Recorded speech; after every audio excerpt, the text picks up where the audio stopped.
Hello, folks, and welcome back to Star Metal Productions. I think this is the first time that I'm saying it myself.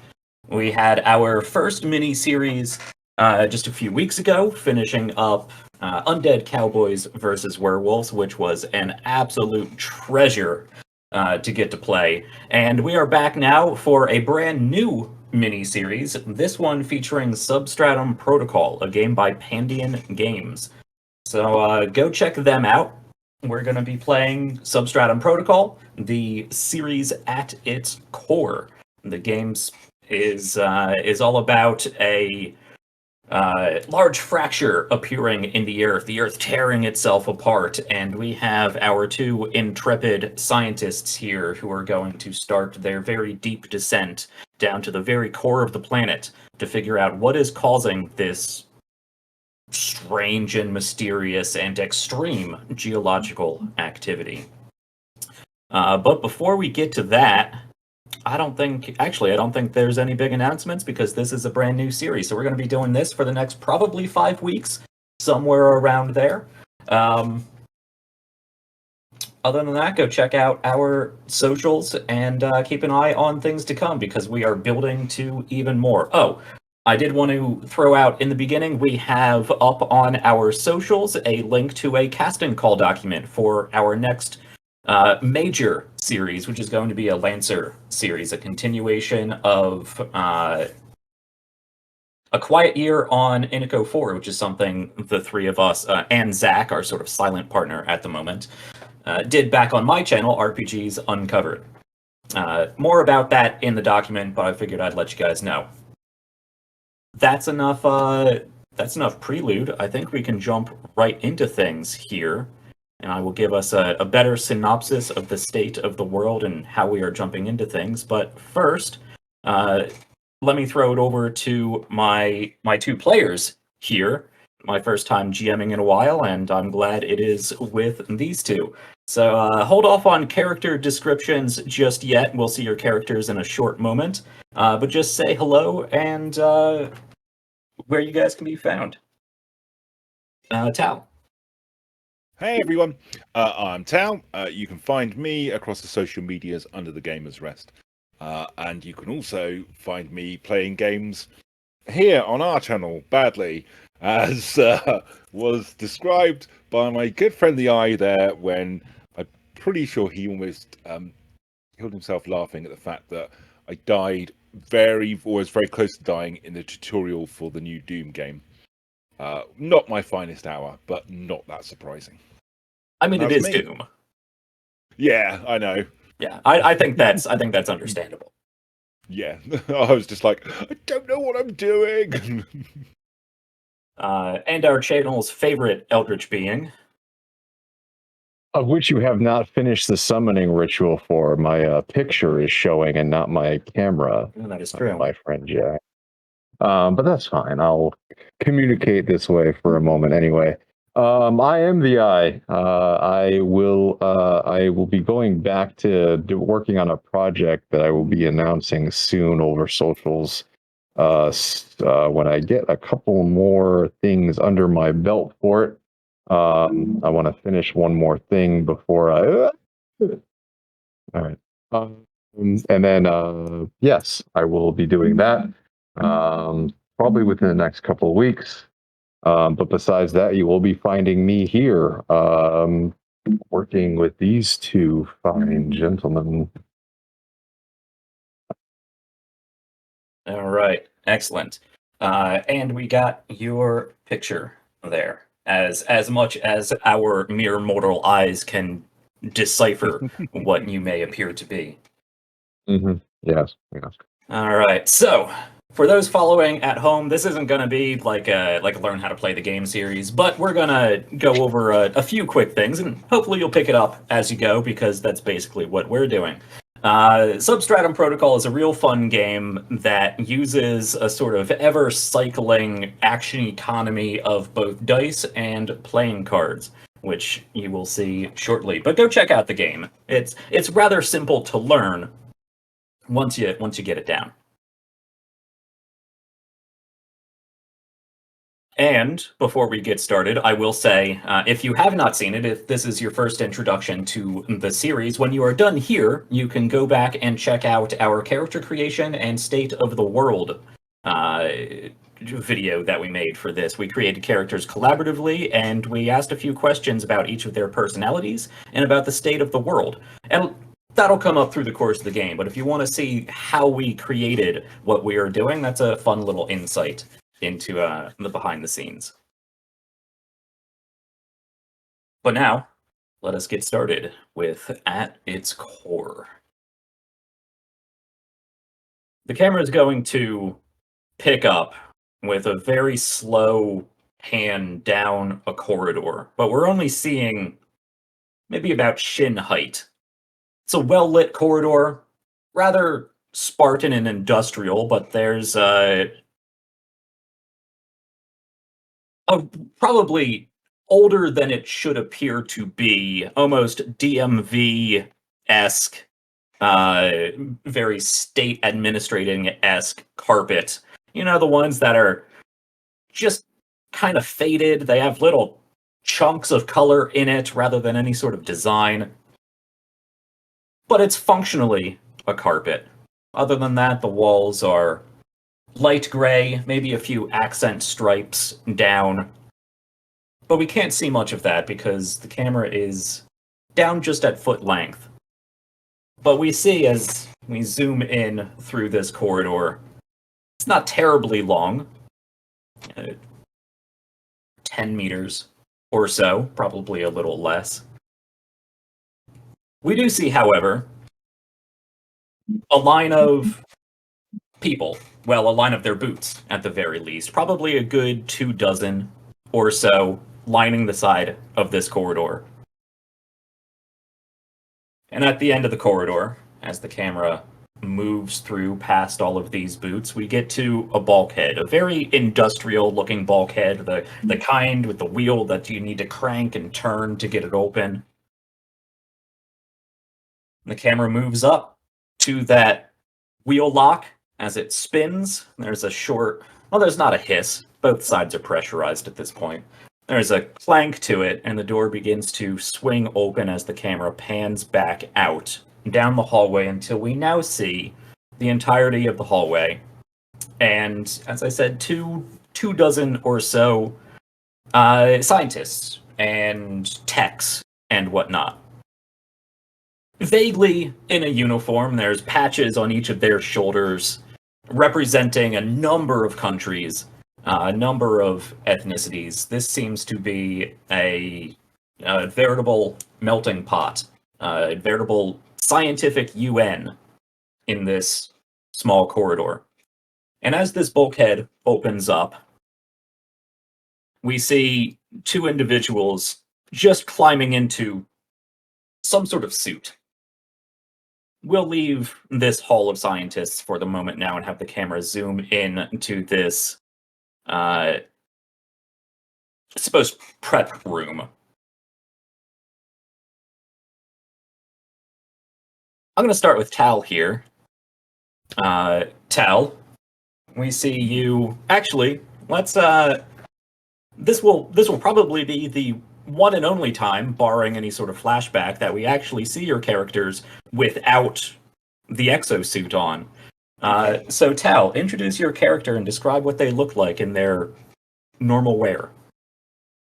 So, I am going to be playing Dr. Sabastian Undermoon, the geochronologist expert.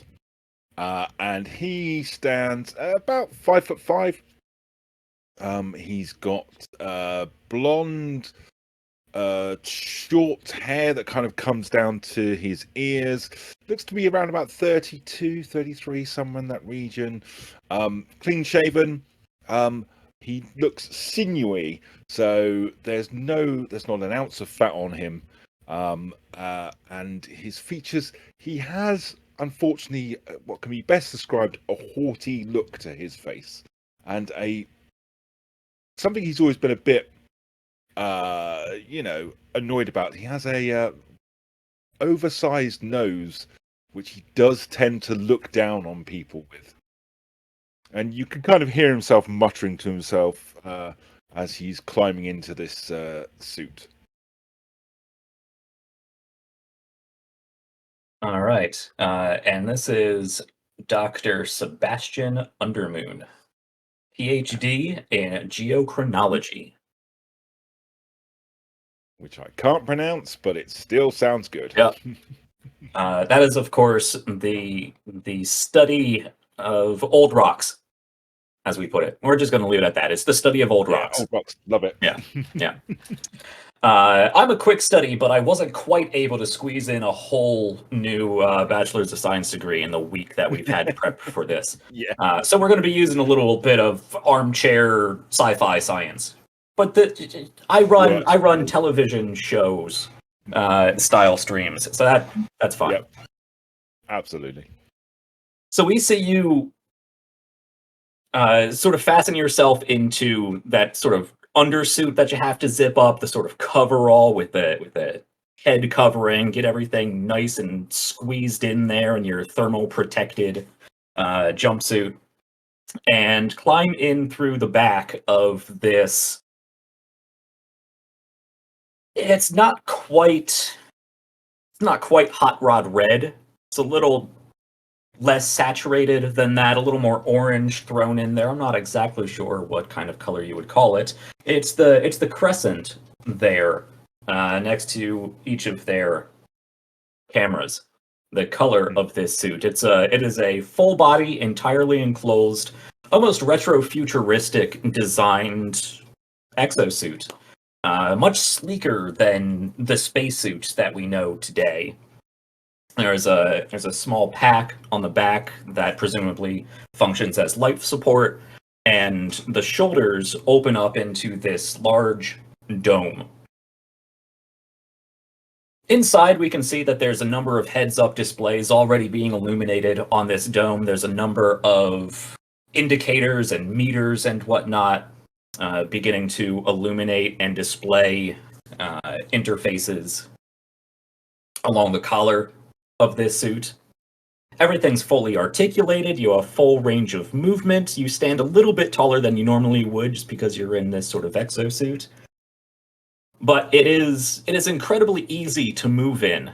All of your movements feel like they are being assisted by the mechanisms in the computer in this suit, so you shouldn't need to worry too much about overexerting yourself.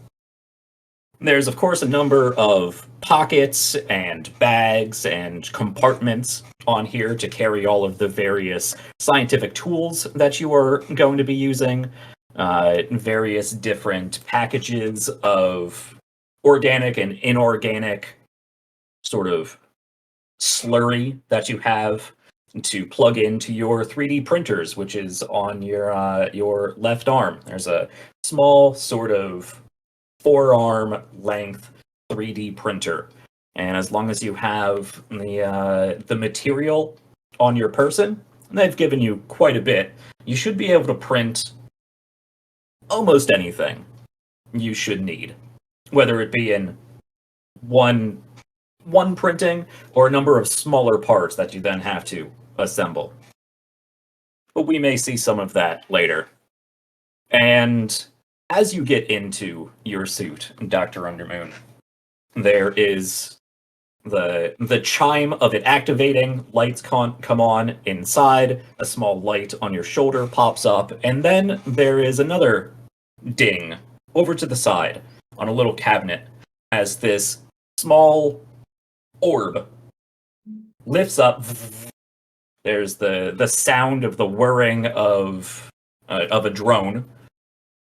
It's not jet powered. It's not some sort of weird anti-gravity paracosm nonsense. It's just a drone. It's incredibly light. There's not much on it, but it's a floating drone known as the Beep Bobot, or whatever it is you wish to call it.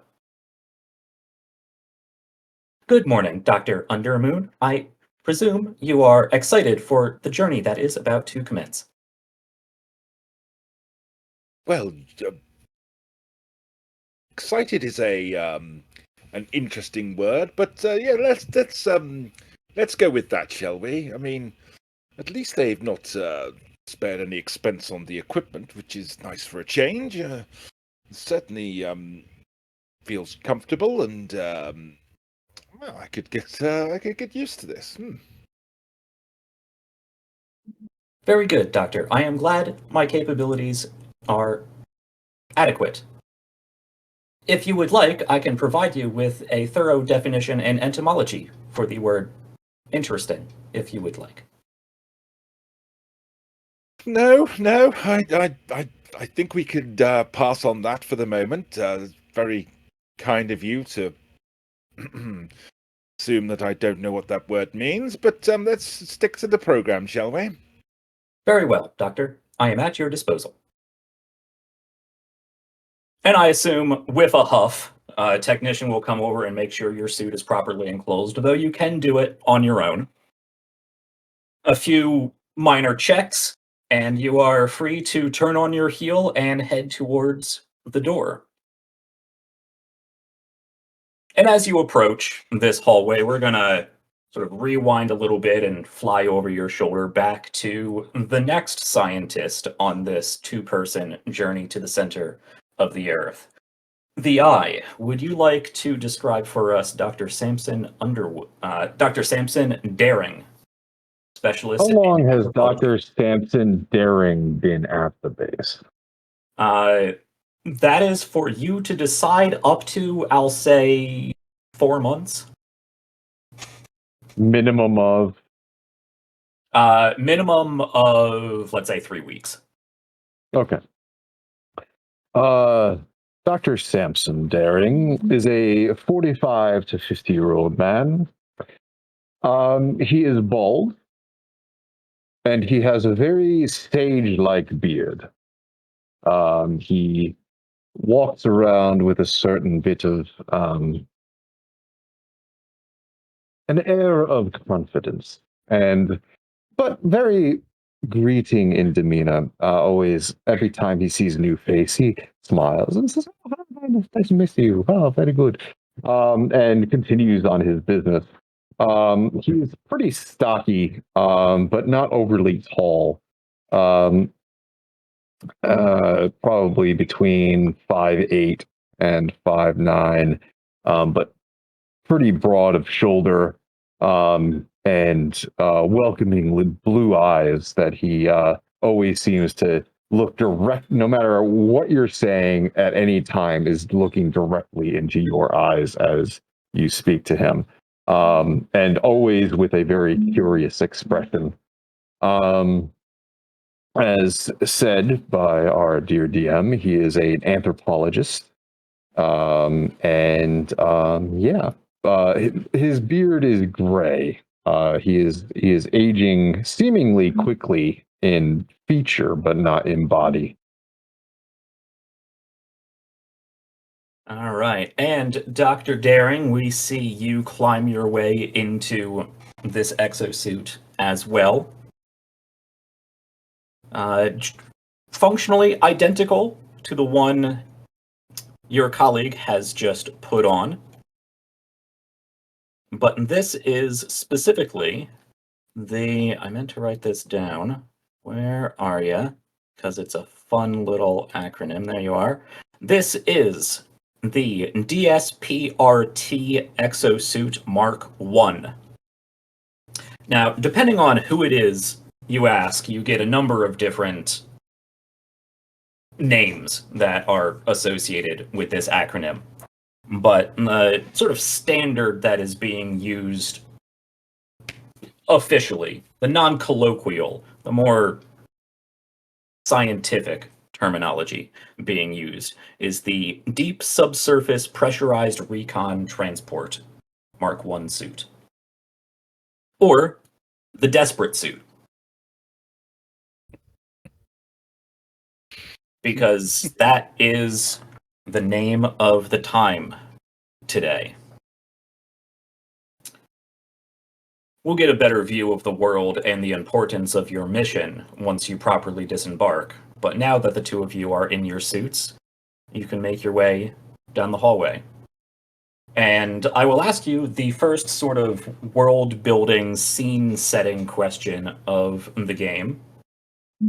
Tal, Dr. Undermoon, Yes. given your reputation, your disposition, when you walk down this corridor, they've been assembled as a sort of going away salute, a sort of good luck and affirmation that you are undertaking a mission of vital importance and one that is, well, really quite dangerous. You are traveling down to the center of the earth. So the key personnel of this facility are seeing you off in a show of respect and gratitude.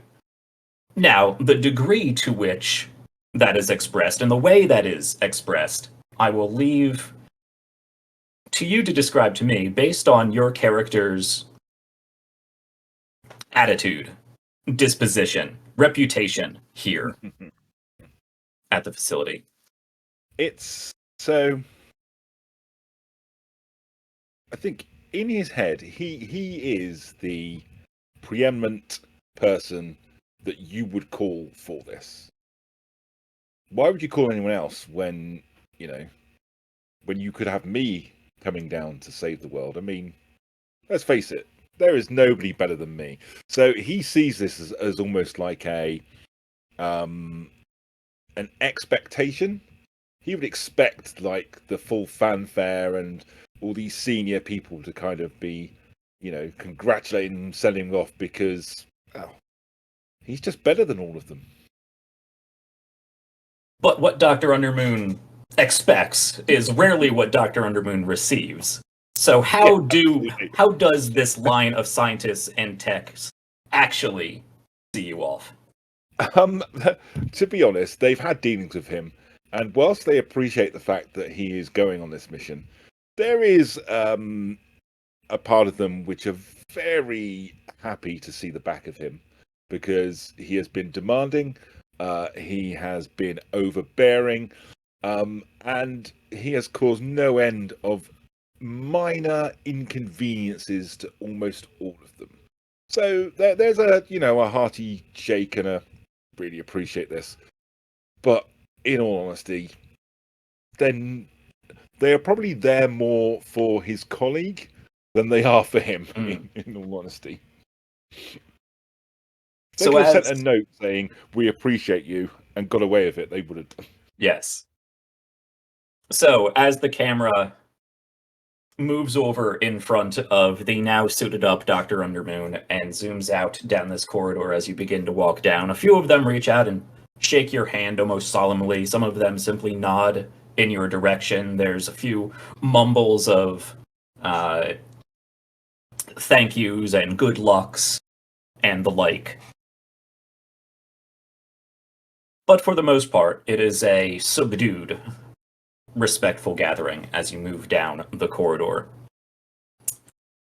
Several paces behind you, I will pose the same question to Dr. Daring. How might this crowd change in showing their appreciation for you, Doctor?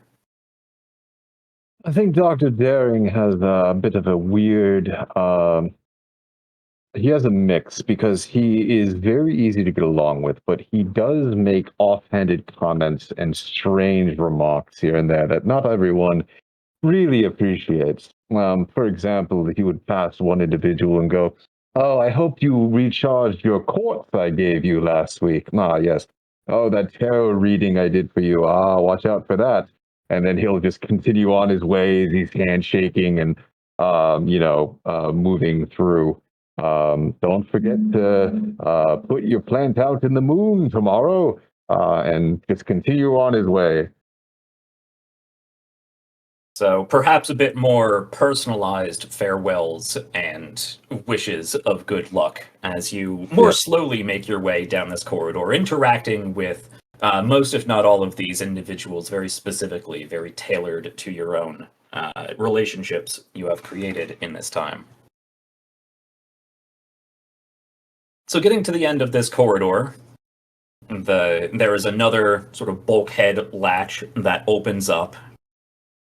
And this opens up straight into the gorge, the hole in the ground. There is a balcony out front once you step through this portal here. Very industrial, not scaffolding, so to say, but very industrial. And you can look out, and as the camera sort of zooms out just a bit, there is the two of you standing on the side of this sort of bulbular facility that itself is suspended through a series of thick cables and large girders and whatnot, suspended sort of in the center of this massive fissure. This is, well, just a small section of the earth that has been literally ripped and torn and pulled open. And the camera can zoom out, leaving the two of you, these small specks, on a small balcony, on a small station, in the center of a very, very large hole in the ground that goes so deep, you see only blackness. And as the camera zooms out, and we see the scale, the magnitude that you are dealing with here, the camera will sort of jitter and bubble, change color, appearing now as a television news camera. Oh, minimize down into an overlay on this news channel. There's a anchor woman there going over. You hear mumbles in the background, very Charlie Brown, as it is simply drowned out. And even that pulls out in a sort of Matrix-style wall of screens, and we see more of these newscastings pop up, more alerts being popped up, just simply more images of sites around the world. And the world does seem to be tearing itself apart at the moment. For months now, though it seems like so much longer, there's been catastrophe after catastrophe. Large magnitude 8, 9 earthquakes along almost every fault line. Massive tsunamis caused because of them. Strange storms appearing and sweeping across whole continents. Volcanic activity from mountains that have long been dormant, from areas that previously we did not even recognize as geologically active. Whole cities, whole countrysides have been leveled, be it from the shaking of the earth or the spewing of molten rock.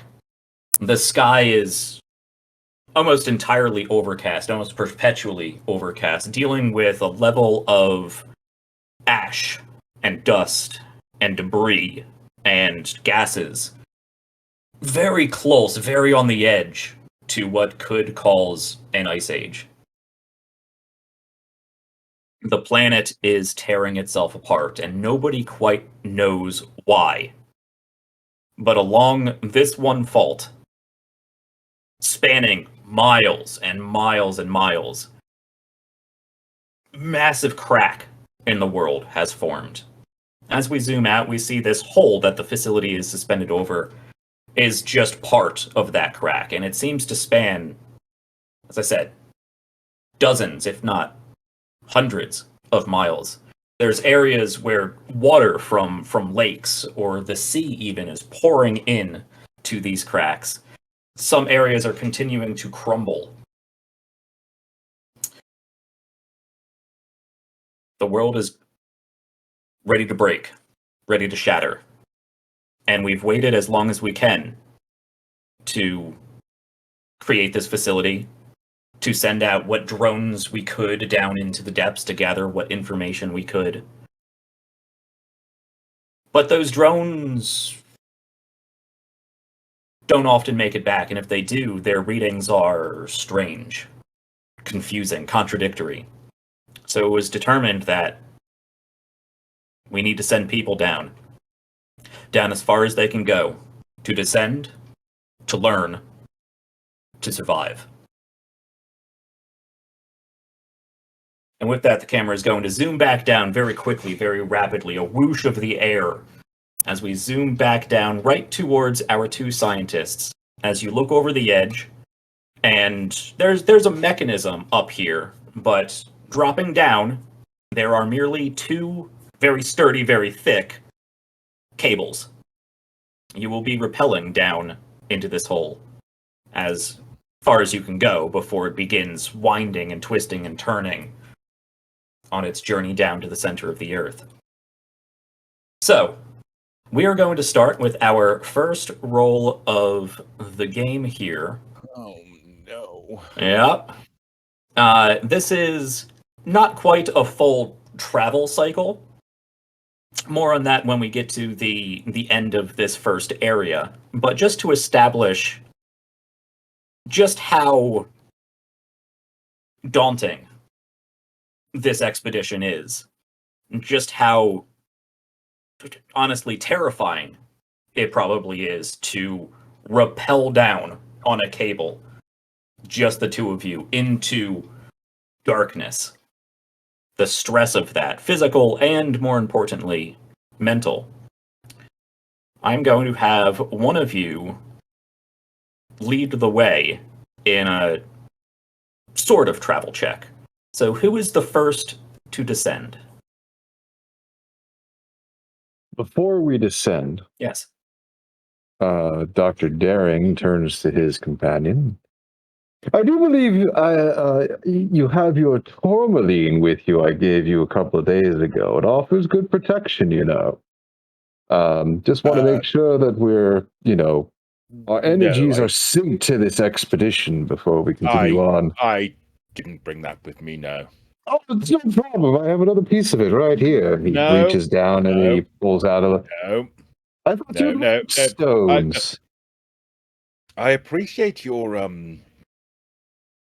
quirks. I'm sure you're an excellent doctor in your field, but this isn't me. I deal with the realities of what we're going to be seeing, and I would much rather we dealt with the science of the thing rather than mystic rocks. All right. He puts it back in his pocket. Don't say I didn't warn you. Go ahead. Of course, I'd be honored to be the first to head down there. I mean, the excitement of seeing something no man has seen before. Extraordinary. They'll probably talk about us like they talked about Armstrong when he walked on the moon, the first men to descend this far into our own world. Astonishing. And with that, he does the preparations and begins to descend. All right. So, this is going to be a combination of dash and whichever of the other 5 skills you think is most applicable to how Dr. Underwood would go about descending this very long cable. Okay. It probably drops several hundred meters. Okay. So I would suggest that he's probably going to use think. Mainly because he's going to be calculating his route down, looking for, the safest place to place his boots as he rappels down and avoiding any kind of crags or anything that might kind of get in his way. All right. So, to make this roll, I am going to throw out 2 cards here. We have an 8 and a king. King, I believe, is 13? Yes, king is a 13. So, you will be rolling your dash dice and your think die. Okay, so my dash dice is a d4.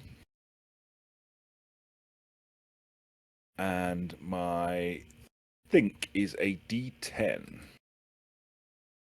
Okay. All right. So that's a 2 and an 8.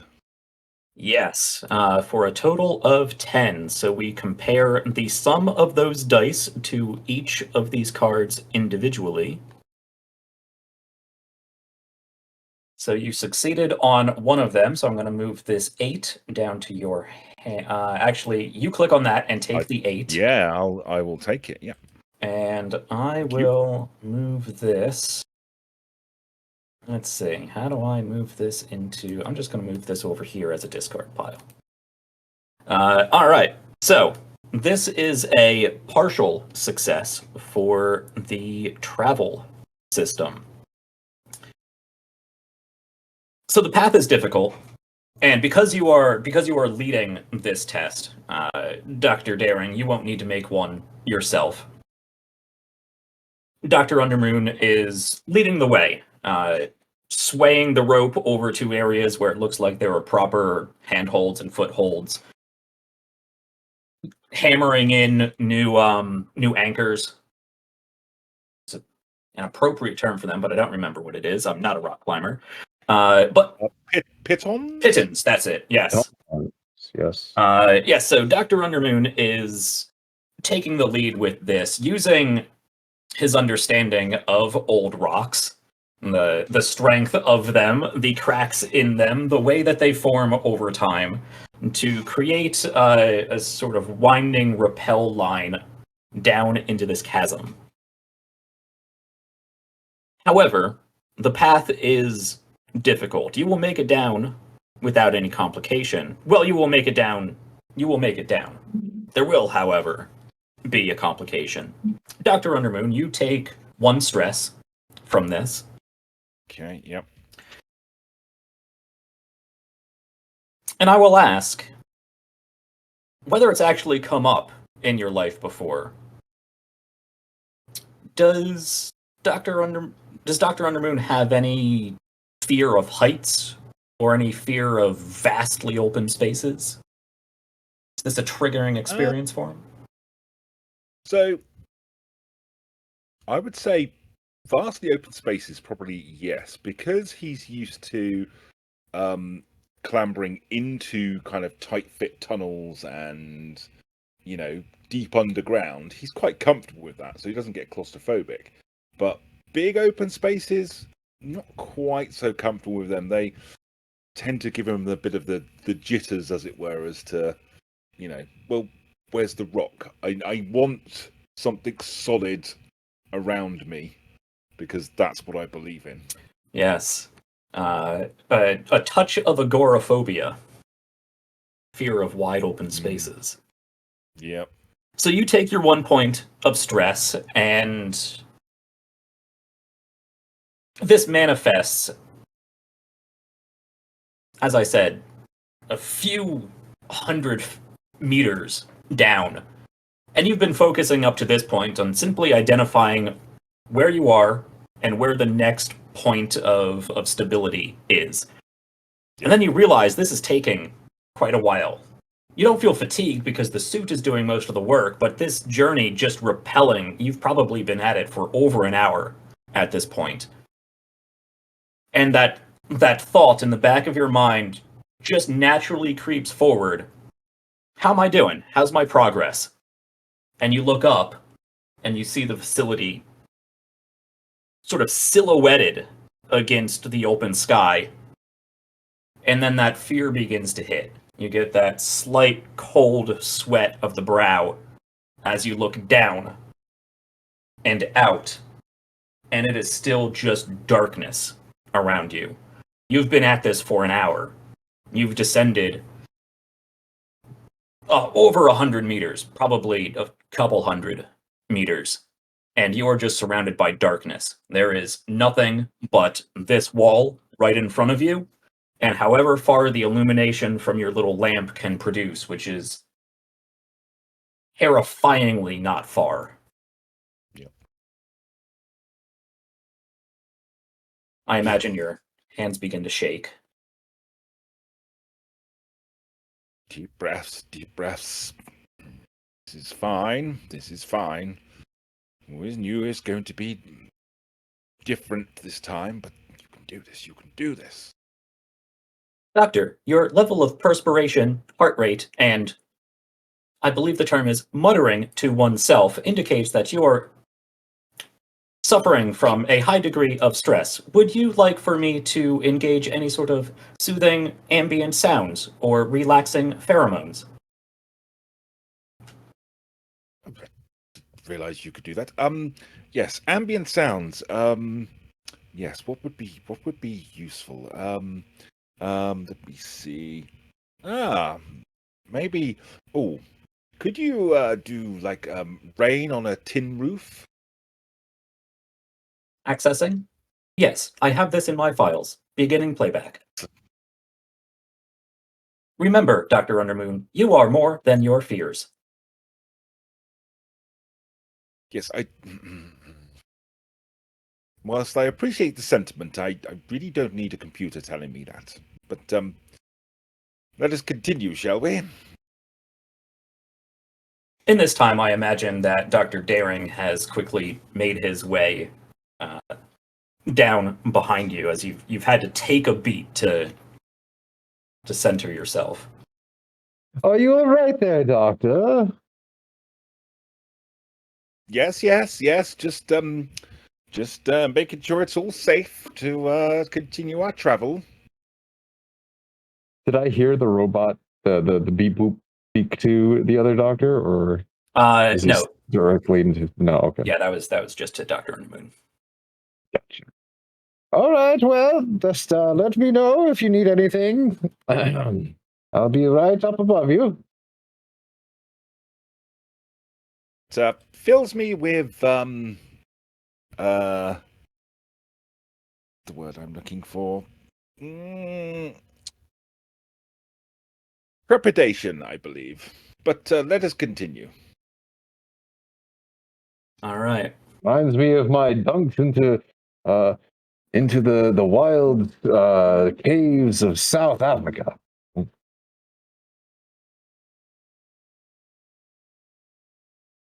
And in my head, he's thinking, please don't tell me the story. Please don't tell me the story. Please don't So tell there me was the this story. time that I went down. And the complication is now droning in your ear for the rest of this journey is Dr. Daring reciting his anthropological journey through, what was it, Central Africa? It's South Africa, yeah. There you go. So you have this vast open space around you. Your very helpful and courteous beat boop bop in one ear, and Dr. Daring droning on in the other.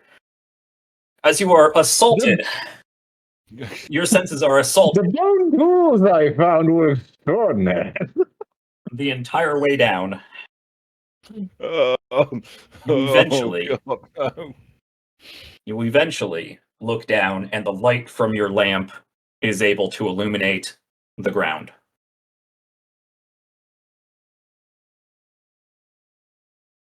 You step off onto solid ground, the first time in hours. And you realize your metaphor of Armstrong walking on the moon is probably applicable here, as these are probably the very first boot prints to ever touch this rock.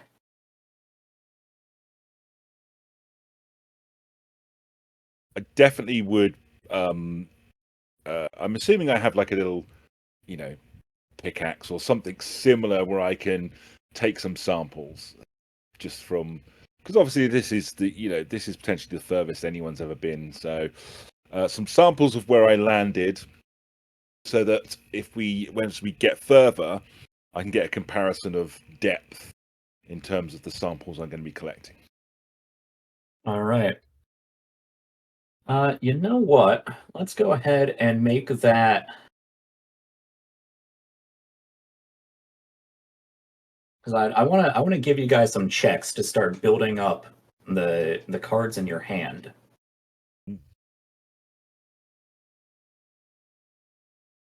So this will be a confront check. It is directly applying force, whether that be physical force or persuasion or whatnot, towards a goal. You are trying to collect samples. I'm not going to make this a study or an understanding check, because those are specifically towards getting portal clues. But this might be something that you can add to your inventory, and is simply a cool character building moment. So this is going to be a break die, and whatever other skill you think would apply. Okay. Yes, good question. I would. I think it has to be think again. Sure. Because I don't know if any of the others really apply. Am I right in saying that? Because it should be a D10, but it's a D8 now because I've used that skill before. Is that correct? Yes. Anytime you roll a die, you decrement it. All right. Okay. So my break's only a D4 anyway. So let's roll those dice. What cards have you got for me then, Jack? The cards drawn are a 2 and an 8. Okay. So I've got a D4 and a D8. Let's 3 and 6, 9. All right. You get both of these cards then, so you can claim those to your hand. And Excellent. that is a complete success. There's no complications. You're able to... I imagine you don't just, bend over and take the first pebble off the ground. You survey the area, look about, and probably find a number of interesting geological formations. You can see different strata are already beginning to distinguish themselves. Different types of stone down here, and you can go around and collect a little sample jar of various rocks. Excellent. Great stuff. Now, coming down... While he's doing that, I think Dr. Daring is going to kind of take a gander about. It's really dark down here, so he'll turn on, I'm guessing there's like a head flashlight or something. He turns that on, just starts glancing about, looking for signs of things that would interest him, but I don't know if there's going to be anything this surface level. Well, I was just about to ask you for a D12. Just roll a random D12. Yep. Okie dokie. 12. A 12. Okay. Interesting. All right.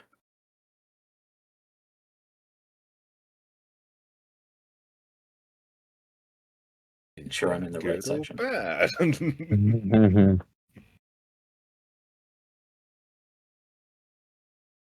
Okay. All right. Huh. I'm getting mixed signals here, pal. Ah. So, the two of you touch down, and as Dr. Undermoon is moving about this actually quite wide open space, going over, looking at the walls, chipping off little pieces of rock, going over to different rock formations, stalagmites, and whatnot.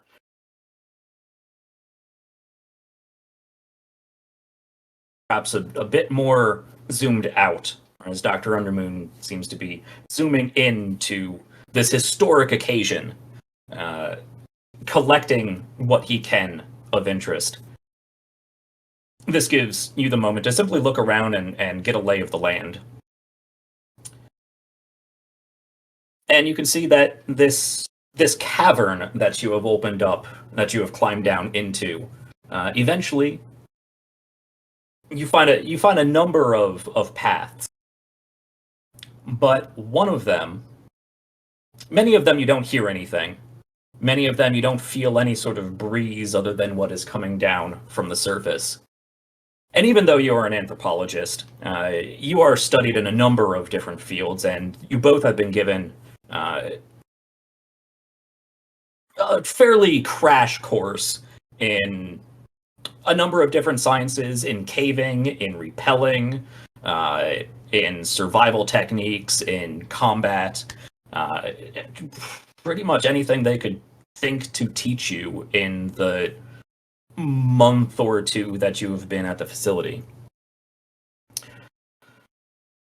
But you eventually get your bearings and determine one of these paths, at least one of these paths, makes its way downward. And you can hear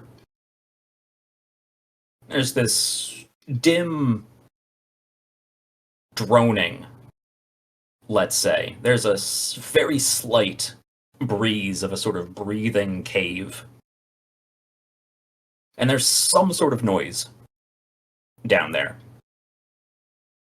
Nothing mechanical or harsh. Whether it be the air moving through some sort of rock formation or perhaps a minor tremor, water, you're not sure. But you've determined that this route, at the very least, moves downward and into an area that eventually opens up into somewhere else. Oh, Doctor, when you're done with your mining operation, I believe I found something of interest over here. What have you discovered, Doctor? A pathway of sorts, seems.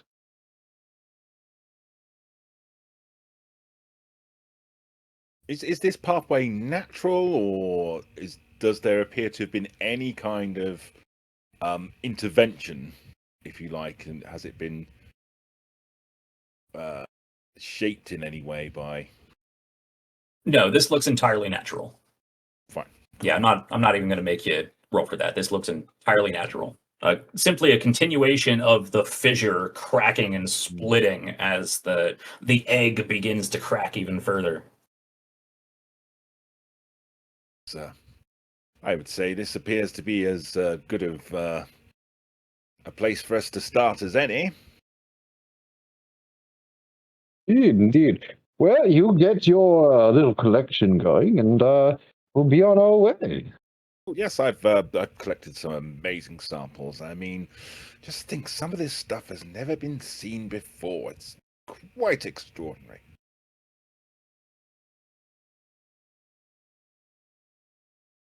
Dr. Undermoon, you can add to your inventory, let's say,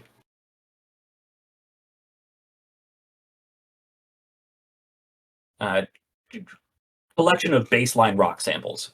However you might want to put this. This will establish the baseline for dating and composition and wear and whatnot. All the geochronology experiments you can do. These rocks here will act as a sort of control group. Amazing. Now, while Undermoon is finishing that up, Dr. Daring, are there any preparations you would like to make for this opening leg of your journey? I don't know if there's anything. How long have we been traveling for? The descent probably took you a good 5 hours or so. Like, you'll probably want to just hang out here and catch your breath for another hour. You might even set up camp and just set off in the morning. Yeah, I'm expecting Daring to be like, looking at the time, measuring what the next leg of the journey would be in his head, and he's like, well, Doctor, I think that it might be a good idea, even if we want to take a short rest, have some victuals of a sort, and maybe snacks and drinks. I know us scientist types sometimes don't practice good self-care, forget in our machinations, as things get more exciting, we get a little sidetracked and don't take care of our own business. No, I absolutely agree. It seems like we've come quite some distance. It wouldn't hurt for us to make sure we are indeed looking after ourselves. I agree. This is very important. Does do the suits have like an auto seat? Like you, as soon as you like scrunch it down, it just like puts out like a little stool where you just sit down. Yeah, that sounds reasonable. Yeah. Yeah, just pop a squat. And, Yep. what is the eating like in these things, or do you take off your? Do you have? Is there like little paste straw that just comes out and you start sucking on it? What's the You can take the the helmet move off. The current atmospheric readings indicate that there's no dangerous gases or anything down here. There is a sort of induction port that you can open up, and a straw will come out, and you can kind of try to get stuff that way. But you can take your helmet off. You can even take the entire suit off. I imagine in this journey that is going to take probably several months, at some point you're going to want to change clothes. Yeah. But yeah, you have both of you have full tanks of both organic and inorganic compounds. You can 3D print whatever you want, be that a pear or a steak or a pair of utensils. All right. Well, Dr. Daring is definitely going to take off his helmet because he definitely doesn't think that he's going to take this opportunity to relax before continuing on, because who knows what they're going to run across next. I think that he is going to 3D print a spinach and goat cheese salad with walnuts. Given the specificity of your response, has Dr. Daring pre-programmed a number of like meals and whatnot to create? No. In fact, he probably was told that there's stuff in there that and it can print basically everything, and then he's like, oh, okay, and just went, and it's going to print what I want, and whether or not it works. So it takes you a little time of messing with the interface. Yeah. And the system isn't that complex. It's not a Star Trek replicator. But you can 3D print some spinach and 3D print some approximation of goat cheese and whatever other ingredients you need, and then 3D print a bowl and some utensils and some vinaigrettes or whatever you may need, and just begin preparing some sort of meal for the two of you. And I'm going to call this a preparation action. So go ahead and make one of the dice is going to be make, and then you can choose which other skill you think is most applicable here. And this could be more than just preparing the food. This could be establishing some level of ambience. This could be setting up a small camp. You do have a heavily compressed, like, sort of camp in a box at your hip that has everything from a tent to a small burner setup. And whether it's just simply creating an air of calm and camaraderie, perhaps you are regaling Dr. Undermoon with more of your stories. Yeah, I've moved on to Mozambique now. I think I'm going to do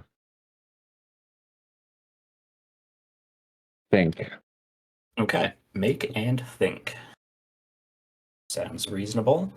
Your two cards are a queen, so that is a 12, and a 4.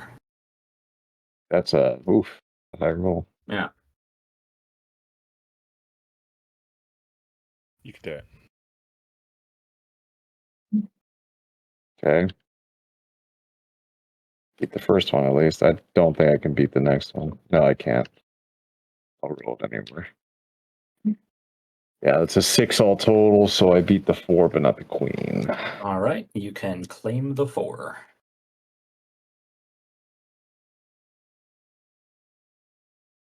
How do you claim it? Right click Just and Take card. Got it. Yep. Yeah. All right. So that is again a partial success.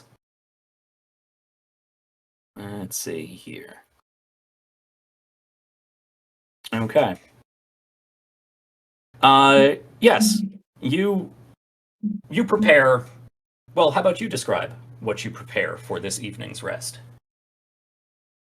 I would expect like the things like tents and utensils or things that would approximate utensils, perhaps like a spork, Yeah. would already be in our inventory. Mhm. Perhaps even one of those like fold down bowls that like are made of metal, so Yeah. you don't have to just reprint it every single time. So I think that Dr. Daring would offer Dr. Undermoon to make him dinner, which is a long process considering that he's has to program everything and then figure out what he needs to print and then puts in the bowls and then he hands it over to Undermoon. And while that's happening, asking Undermoon to possibly, well, he's going to actually engage him in a conversation about, does Undermoon think that it would be better if they set up camp here or if they travel a bit longer? I suspect it might be best to establish camp here. That way, we've split up the journey a little bit, if you like. So I think it does make sense to camp here, and you've clearly prepared some very well. It looks very nice. The food you're preparing for us, I must say. Yes, I eat a lot of salads back in my commune, and without really explaining what that means, he goes off God. and Oh no! he goes Oh, off and come on, he, I've and gone on a journey of a hippie. Oh, he starts setting up the tents and yeah, making sure that they can I get will a help as well, obviously. Just to yeah. he's not so arrogant that he would just sit there. All right. Well, I will call this a more or less successful preparation. And we are certainly not going to break this down day by day by day, so you don't need to worry about rests and camping all the time. I just figure this is sort of first a little celebration, a little commencement dinner for your journey here. And I would say with this, for the rest of this sector, before your next travel, one of you can roll a check with advantage, which means you would re-roll the lowest die. Okay, that's cool. Well, you did most of the work on this, so I think it should be you. Well, I think it's just in a pool for us, correct? Yeah, you can so assess whoever when comes up with the Yeah, nice. I think the complication, however, is I'm not going to punish you guys too early on. I think the complication here is simply you guys are still trying to learn each other and come to some sort of professional social relationship here.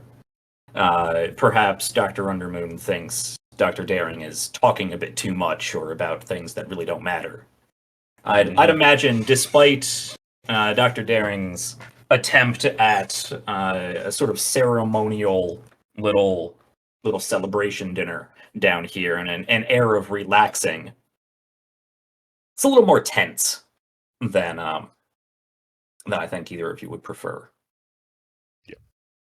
Not enough that I'm going to give either of you a new stress, but the relationship is starting off a bit rocky. Mhm. Notice things are a bit tense. Perhaps a little drum circle and meditation would do us both good. I personally was thinking sleep might be a more appropriate way to end the day.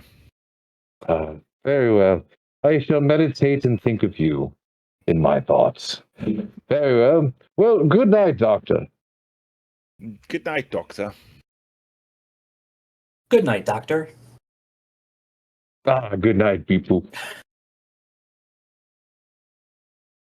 Good night, suit. And the two of you can take the evening's rest. Probably the last actual day-night cycle that you are really gonna understand on a natural level. Does that put our dice back to max? No, this is simply narrative. You Gotcha. can, at any point, choose a repair and heal action from your suit systems, which requires discarding 2 cards to clear 1 stress. Otherwise, you will get a refresh from a travel to the next sector. All right. And of course, you can take the deep breath sort of action at any time to reset all of your dice, but it's a little early for that. Yeah. However, in the morning, you aren't awakened because of this. I imagine you set some sort of alarms for yourself just so you don't sleep in too much. This is an important mission, after all. But when you do wake up, once you are getting yourselves ready and you get back into your suit, break down camp, you realize the sound from down that cave is definitely louder now. It's this... You still have the breathing air currents of this cave. A little less so now, actually. The movement of air seems to decrease, while the sound from the depths seems to have increased. And you think, now that it's louder, now that you're taking your time to really think about it, it sounds like water. Sloshing of water. And if either of you have been caving before, it seems Dr. Daring has been caving before down in southern Africa. Water in a cave can be bad if that cave is completely flooded. Fortunately, you're in full body suits, they're watertight. But it's perhaps the first complication, and that complication may have grown overnight. Is there anything more the two of you would like to discuss or prepare before we start down this cavern? I think I will just very casually just be like, I think it's important we keep our mind on the task here. There's lots of potentially unexpected issues we could be facing. So let's eyes sharp and let's do everything we can, shall we? Oh, of course. I've always been a bit more preoccupied with the metaphysical, as you know, so I appreciate your refocusing my attentions. Thank you, Doctor. I mean, it's the two of us are going into unknown territories. We should have each other's backs. Very important. I would never think of it any other way, Doctor. This is very exciting. I can't deny that, what wonders we might find here. Oh. Well, since you took the lead yesterday, would you like me to take the lead today, or would you like to take the lead again? No, please do. I wouldn't dream of hogging all the limelight. Well, Dr. Daring will dare to move forward. All right. So, the overall journey down to the center of the Earth, thousands of kilometers deep, is going to take a long time. As I said, we're not going to take this day by day, so we're going to have our first montage. Well, actually, no. You're close enough to this problem. There's a short montage. Walking, talking, rocks, and more rocks. Moving down this winding cavern, sometimes it pinches down to where you need to, one by one, just sort of squeeze yourself through, maybe chip away at certain areas. And sometimes it opens up into much larger caverns that you have to creep around the side walls of to keep your bearings and figure out the next cave down. Occasionally there's steep dips that you have to do a short rappel to get to the bottom of. But you make your way down. After not too terribly long, it seems this sound is traveling quite far. And you realize why when it opens up into a much larger cavern again.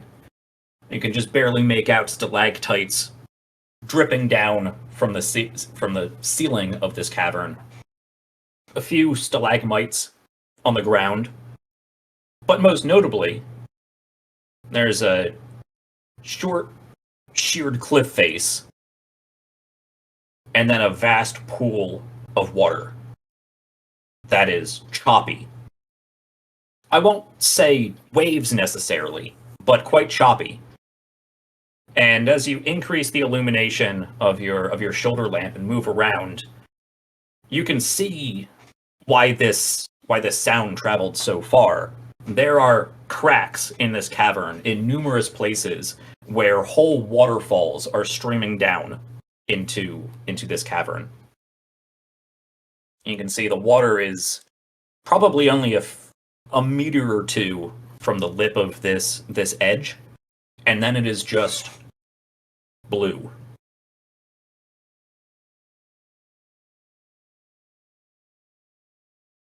Thoughts, gentlemen? Do we see anything in terms of a path on the other side of this? Or does the path continue alongside? It simply opens up to a small ledge, and then a bowl full of water.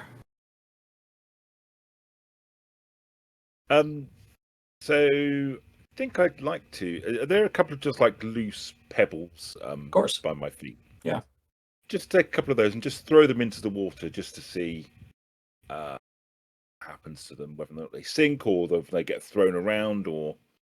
And splish, splish, splish. Shine your lamp in that direction. The choppiness of the water and the amount of sediment that's being mixed around, you lose the pebbles quickly, but they do definitely sink, but there is some sort of current happening here.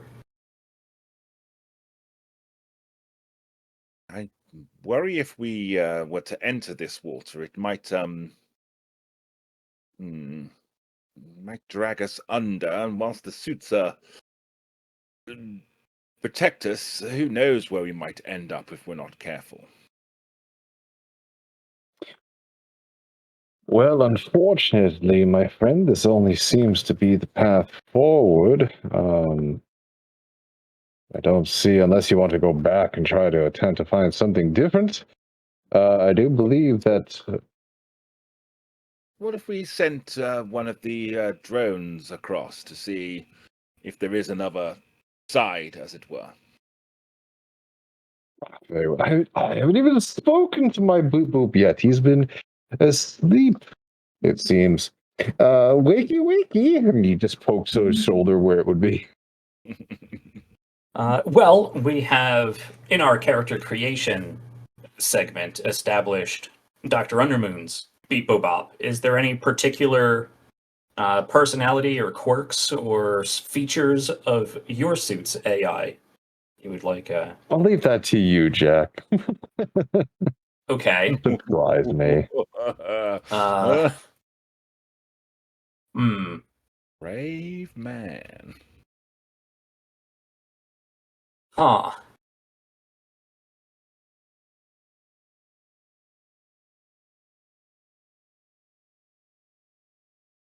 trying to get into Dr. Daring's head and his backstory. I don't think you want to do that. Yeah, that. I'm not sure if I have anything at the moment that is going to make them distinct. We might talk about that more on the break or during the week. Okay.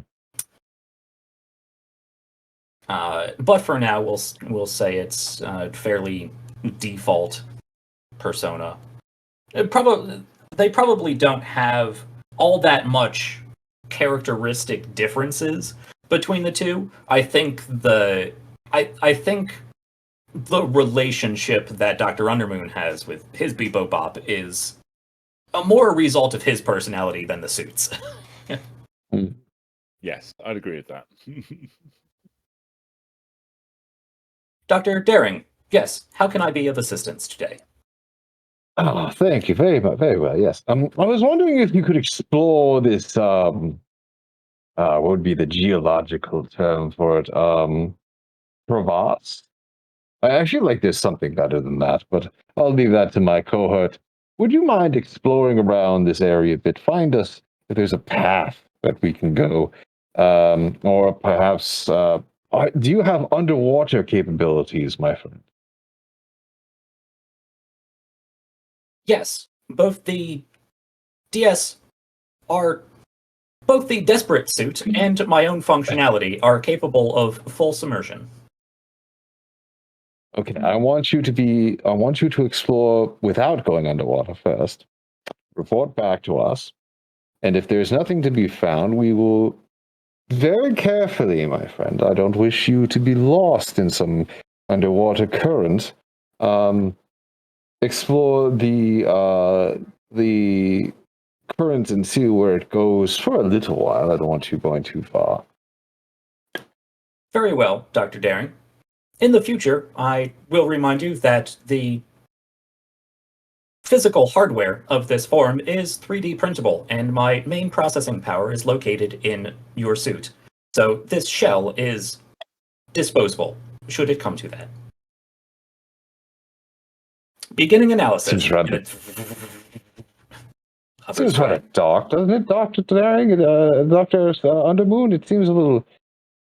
I don't want to be throwing away resources, even if it's a shell, so willy-nilly.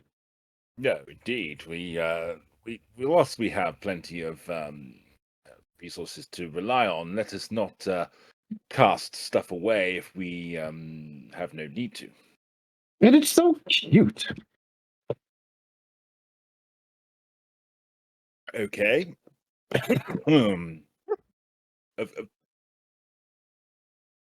If you say so. Okay. Well, I'm waiting for when I affect Hal and not Dr. Undermoon. That's what I'm waiting for. Yeah. All right.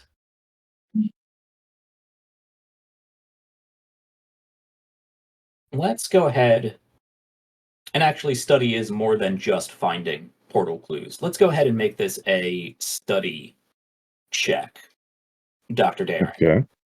So that'll be your think die and one other skill of your choice as you direct the sensors in Beat Bobop around the cavern. I guess perhaps dash That makes sense. for the bot. Yeah. I'm gonna need it for what I expect to be those cards are. Oof. We got a 4 and a king for 13. Oh, I thought it was the queen and the king on the side there. That's very scared. That's the discard pile. Gotcha. Okay. So you said think and dash, right? Yes.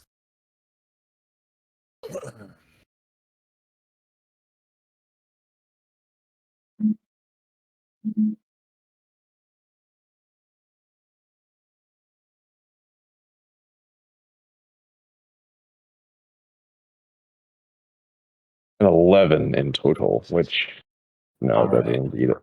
You can claim that 4. Unfortunately, that does not beat a king. We've drawn a number of high-value face cards already. Yeah. But, I mean, get them out early. Yeah, absolutely. But that is still a success with complication.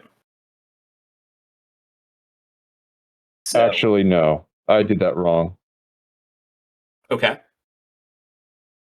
Because my dash is a D8, but my think is a D4 now. Okay. So I gotta re-roll that. Yeah, just roll a d4. Yeah, Okay. doesn't matter, but so that D4 goes down to a D2 now? Is that how it works? I believe d4 is as low as it goes, but let me just double check that actually. This to the side, because you are not overly stressed at the moment.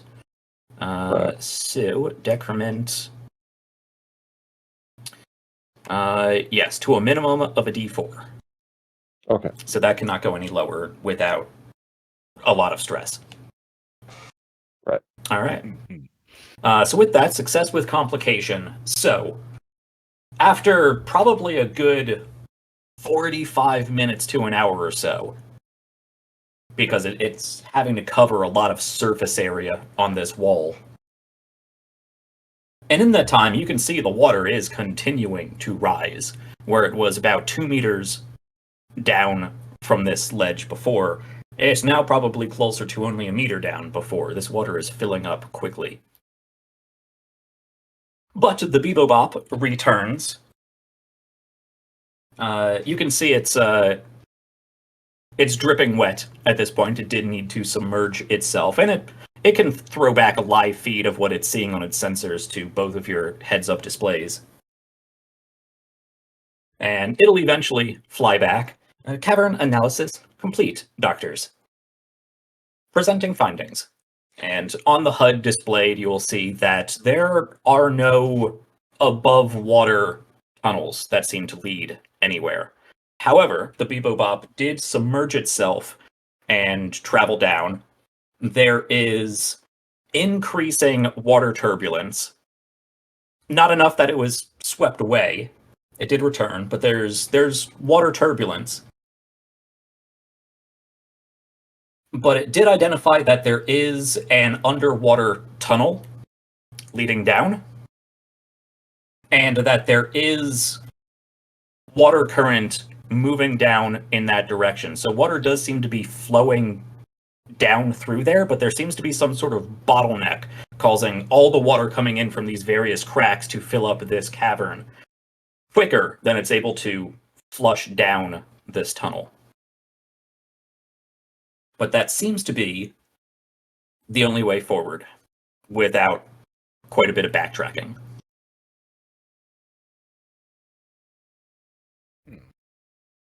It seems our way is clear by the looks of things. And since it seems that we will be chased by water, I suppose that we should just allow it to embrace us in its embrace as well. I don't think we've got much choice by the looks of things. All right then. And Daring jumps into the water. Okay. As Dr. Daring jumps into the water, both of you hear from the Bebop. If I may advise, perhaps a little too late, you may want to secure yourselves on the journey down. There is increased turbulence the further down this restricted tunnel you go. But with that, Yeah. It would have been useful to have told us that before, but never mind. Now, can I swim against the current, or is it too strong? Your suit does have a limited degree of like hydrojets or something on like your elbows and your feet. The water equivalent of a much more dialed down Iron Man suit, basically. You have limited underwater mobility, but you are sinking like a rock. You did not secure yourself in any way, And there is some turbulence, so you are sinking, but you are also being thrown about. Okay. Before we get too far with Dr. Daring, Dr. Underwood, how do you proceed? So I think I will just try to follow as much as I can in Dr. Daring's footsteps, for want of a better word. Okay, so you're just jumping in. Yep. All right. Sploosh. Our second armored scientist drops into the water, and we see the light from your shoulder lamps dim as the sediment of this roiling underground sea subsumes you. And I think here we are going to take a break. This first sector taking a little longer, but I wanted to really establish our character. So we'll see if we get to the second sector today. But we're going to take a break here because we've just lost our two scientists down in an underground sea. We'll see if this is the journey's end already or not when we come back. Thank you guys for watching. We're going to take about a 10-minute break or so, and then come back for the rest of our adventure. Cool. See you guys shortly. Hello, folks, and welcome back. Or I should say, we're back. We're back from break. Back from break and deep underground with our two scientists quickly sinking in a small sea they've uncovered. So, we will pick up pretty much where we left off. Our two intrepid scientists on their journey to the center of the Earth, Dr. Sabastian Undermoon and Dr. Sampson Daring, have begun their journey, their long descent towards the center of the Earth, and the first obstacle they found is this roiling cavern of water that seems to be quickly filling up and slowly draining somewhere down far deeper. And the two of you have just jumped in to the black, inky waters. So our camera is going to sploosh down under the turbulence of this water here. Waterfalls casting up spray, the taste of rock and soot in, well, the audience's nose and mouth, should we have smell-o-vision sometime in the future. But fortunately, our two scientists are fully enclosed in their desperate suit. The two of you can brighten your shoulder lamps, activate your aqua jets for mobility, and realize that the current is stronger than you thought it was. Your analysis was not perhaps as thorough as it could have been before Dr. Daring daringly jumped into the water. You don't have too much trouble in your approach of simply letting the current pull you down until you get to the point where this large basin of a cavern pinches down to a much more narrow tunnel that seems to be flushing the water down. And it's at that point where you have a large volume of water and a small opening, and there's a lot more turbulence, there's a lot more speed, there's a lot more pressure. And this isn't a manufactured tunnel. This is just the Earth splitting as it makes its way down. Jagged rocks stick out of the sides, stalactites and stalagmites down from the top and up from the bottom. And it's difficult to see just with the sediment. You have light, but it's like driving through fog. There's illumination, but there's not much distance that you can see. I'm going to need both of you to make me evade checks to avoid the danger of just being swept away by this current and dashed against everything. Yeah. So that is an evade die and a skill of your choosing.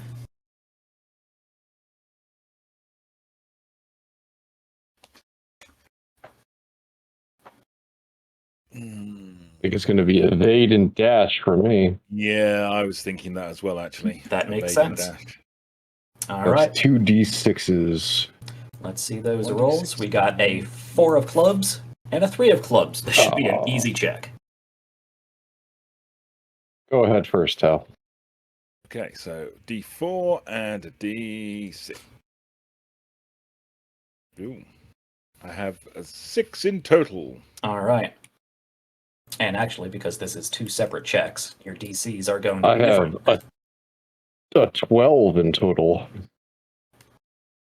Okay. Well, Tal, you can claim the 4 and the 3, and the I, you beat the 5 and the 10 up top, so you can claim those. And then, of course, not added. So it's not added together. It's two. So if you beat, interesting. Okay. your dice are added together, and the sum is compared to each of the cards. I gotcha. Yeah. Okay. So you 6 plus 6 is 12. That covers both the 5 and the 10. All Nice. right. I thought the cards would be added together as well. Nah. Okay. Well, you both passed that swimmingly. Ha Hey. Full of puns today. So, with some quick thinking, relying on the training, you were briefly exposed to underwater maneuverability training with these aquajets. You remember your training. Dr. Undermoon, you can call on your knowledge of old rocks and I don't know, use that somehow to avoid that rock. It's old and sharp. Old doesn't matter, but it's sharp. I think that's what you're contributing here. And no, between a series of maneuvering jets, pushing off of walls, grabbing onto each other, maybe deploying a few pitons here or there, and just holding onto leads until you can get yourself situated, you begin making your way down this tunnel slowly. You're having to hold on against the flow of this water, because if you do just let yourself go, no matter how good you are with these maneuvering jets, no matter how quickly you can contort your body, you're going to be dashed against something. As the further down you get, the narrower the tunnel gets, and the more rapid this water becomes. But you get down quite a ways. The water is really pushing against your shoulders at this point when you realize there's a split here. There's a way that goes down, noticeably down, and that's where the majority of this water is moving. But it does seem that there's another source of water coming in sort of at an angle, and there's another small tunnel that actually leads up a little bit. Now, normally, you would simply let that pass by, because that's the opposite direction you want to go. But there's light. You can see light shining through the water from that tunnel.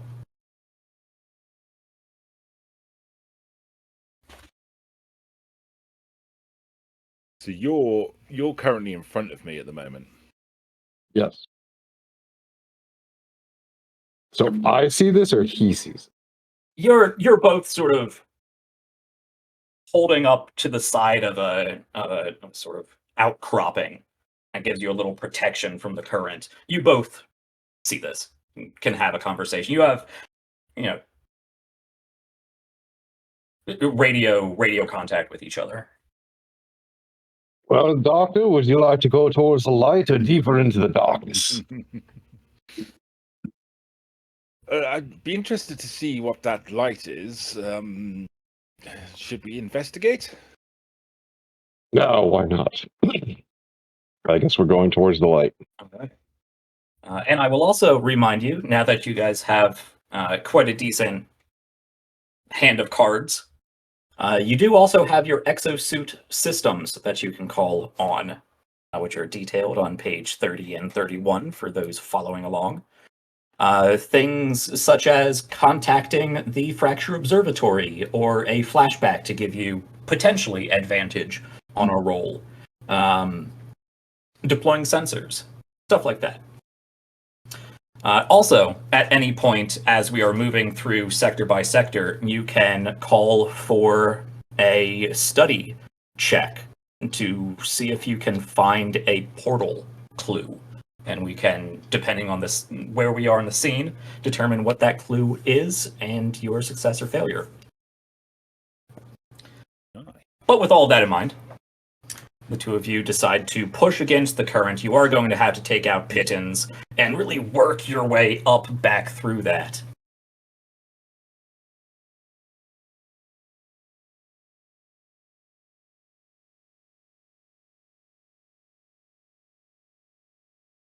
I want to call a different check here.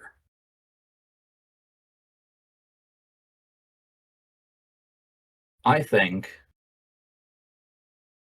yeah, we're going to call for a different check here. So this is going to be a confront check, actually.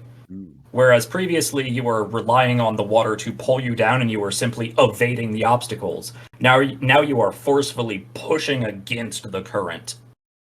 So that is going to be a break die and whatever other skill you determine. Well, I only have one die at a D4, and I are not on a D4, and I don't think it's going to be useful. All right. At any time, you can choose to take a deep breath, and that will reset all of your dice, but it will cause a complication to the scene. Yeah. Which could then lead to additional stress or near to complication. Yes. Don't know how I feel about And that just yet. you can also, if one of you decides that you'd rather just stay behind, you don't have to take every action. Both you can split up if you'd like. No, we're both DMs. We know what you're trying to do. No. There's no initiative-based combat in this. No. You never split the party. It doesn't matter what game you're playing. I always split the party. I love splitting parties. Oh dear.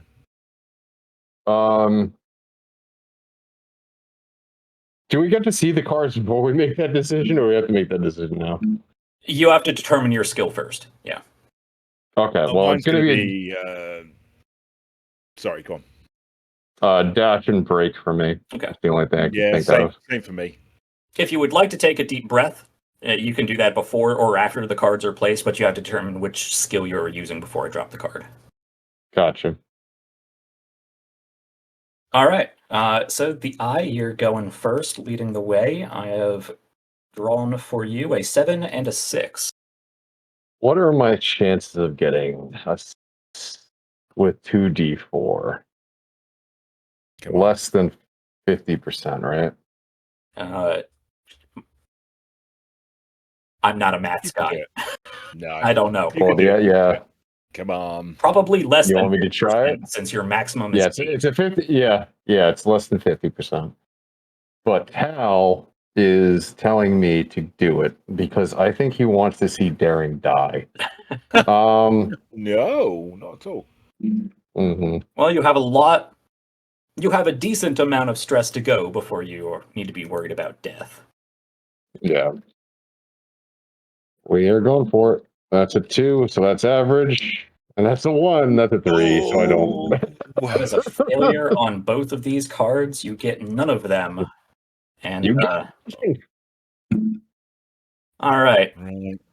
Before we figure out what happens to Dr. Daring, Dr. Undermoon, you are following behind. Yep. I am. We got. So, again, both of mine are D4s. Mm-hmm. Okay. You guys are really pushing already. Well, my highest stat is in Sway, which doesn't really work for any of the other stuff. It will eventually doing it. Full. Yeah. Yeah. But not right now, unfortunately. Mm-hmm. Come on, 2s. Come on. Let's have a couple of 2s. Let's show those cards then. You got an ace. That is not a 2. Oh, it's a 1. Jokers don't count. Okay. And a 9. Okay.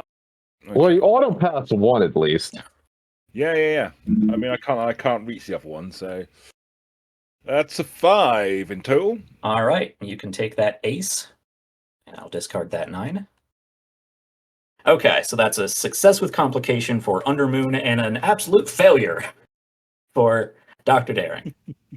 Okay, So, the two of you are pushing against the currents, slowly making your way up. It doesn't, by the light shining down through the water, the fact that you can see it means that it's probably not nearly as filled up as the way you came down. Which might be strange. Maybe it's an air pressure thing. Maybe there's already some weirdness happening. I don't know. I don't remember thermodynamics all that well. But you can pull yourselves upward. It's difficult for both of you. Yep. I would like each of you to gain a point of stress. Puts me at 3 stress. All right. And because you started a little bit more stressed out than everybody else, you traded 2 stress for an additional D6 in character creation. That already pushes you over into Thrumming Whispers, I believe. Mm-hmm. So, Dr. Daring, you leading the way, you are pulling yourself up and you are following this light. It's the only point of reference you have with the sediment just swirling around you, the water rushing down against your shoulders, trying to push you back. You only have the light and your own musculature augmented by the suit to pull yourself up. And you get lost in that light for a bit. Give me some sort of flashback related to a bright light that would cause you to take stress.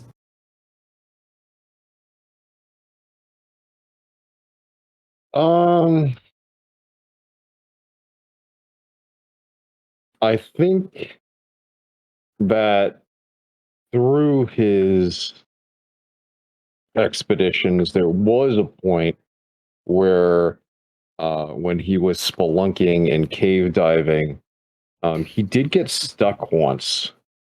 The weird thing that happened, though, is that when he got stuck,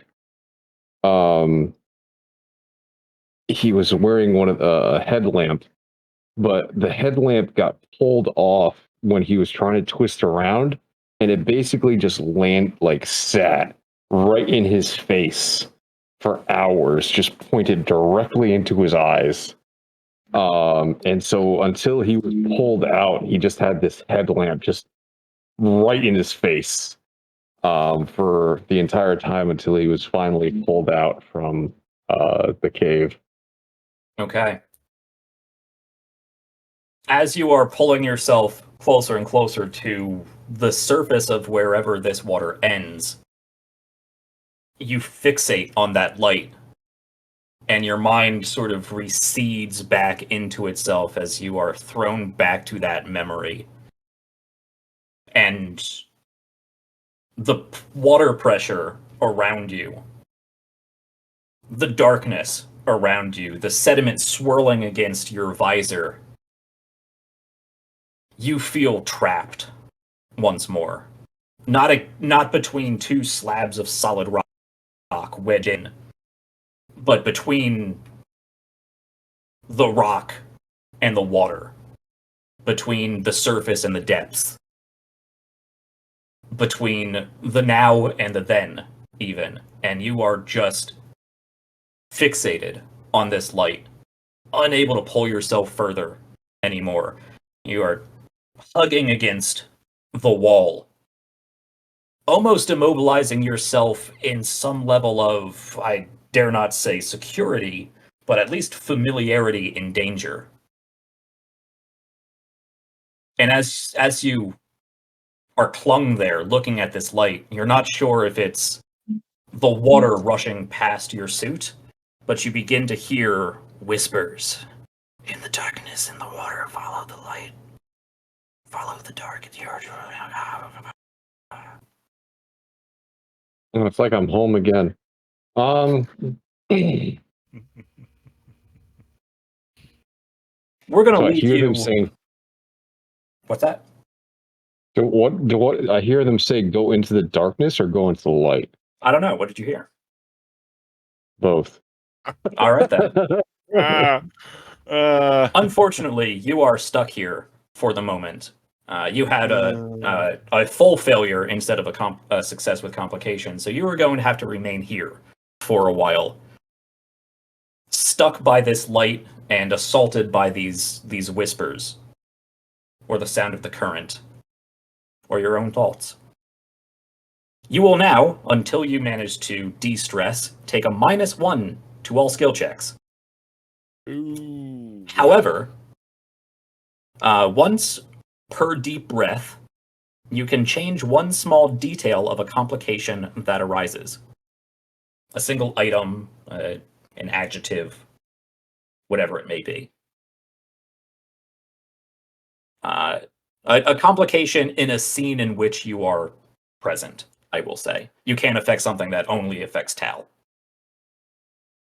So, Dr. Underwood, you lose sight of Dr. Daring. It's a lot of you're being pushed side to side, front and back, up and down, having to keep your orientation, and all you have is the light, and you're focusing on that light. And you're not really sure if you passed Dr. Daring, at what point that happened, but the only thing you can do is either move towards the light or allow yourself to be swept back down. So I imagine you keep pushing forward. Yeah, I keep pushing, move towards the light. Absolutely, yeah. All right. You're not sure what happened to Dr. Daring, but you breach through the water. We see a hand flash up out of the water and grab onto another. I wouldn't even call it a cliff face. It seems to open up right at the lip of a ledge of some sort. Actually, not even. I will say there's the water displacement as your hand is just barely underneath the water. This lip that was there into this cavern has already begun to fill up. But you're able to pull yourself up on top of that, the helmet breaching up through the water as you ascend this rather low-grade slope, actually. And even though he doesn't need to, he's taking deep breaths. Yeah. Because, kind of involuntary. Yeah. Oh, that's not it's not a good start. Right, computer, could you scan signs for Dr. Daring?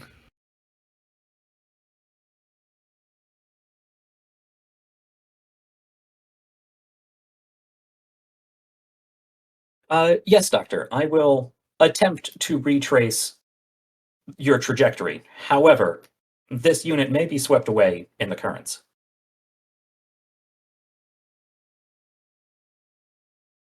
Dr. Daring is still in radio range. You can contact him. Dr. Daring? Dr. Daring, you there? Can you hear me? Do I have the wherewithal to respond?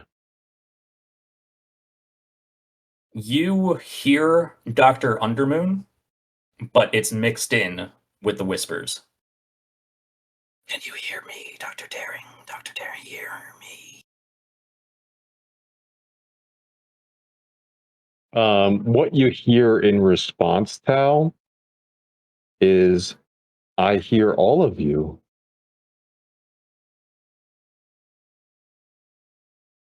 Okay, that's worrying. You need to refocus and find your way up.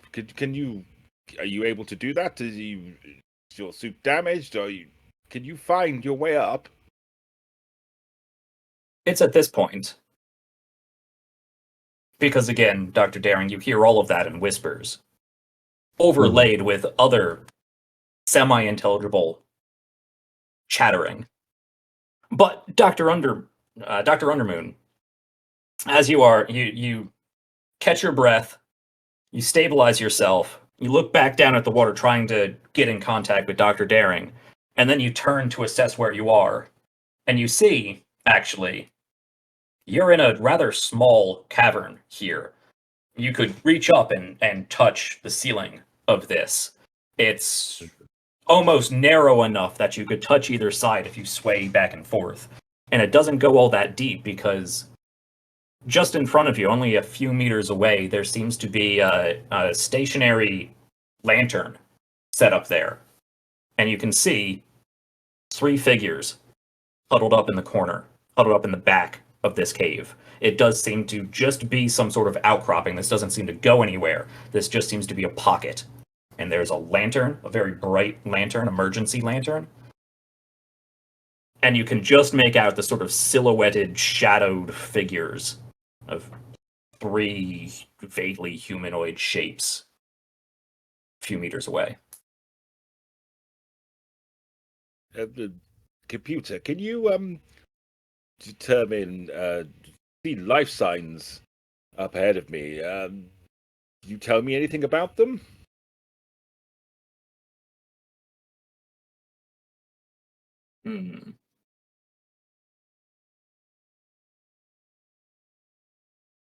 Okay. I don't think this is quite sensor deployment.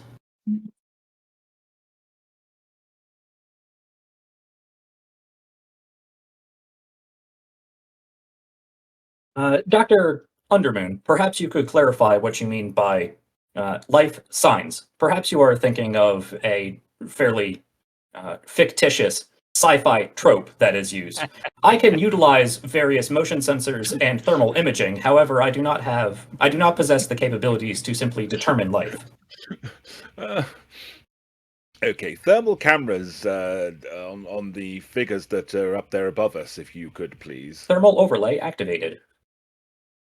You see actually the dark blues and greens of a rather cool cavern. The bright yellow, red, white of the lantern, and beyond that, somewhere in between, whatever is back there, those humanoid figures, do appear to be generating body heat, perhaps a little less than ideal for a living human being.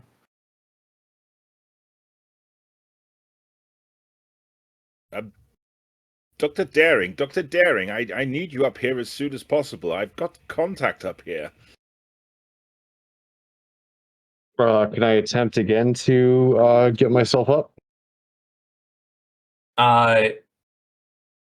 No, not quite. I'm not going to keep you too far from this scene, but I think Dr. Underwood is on his own for the moment.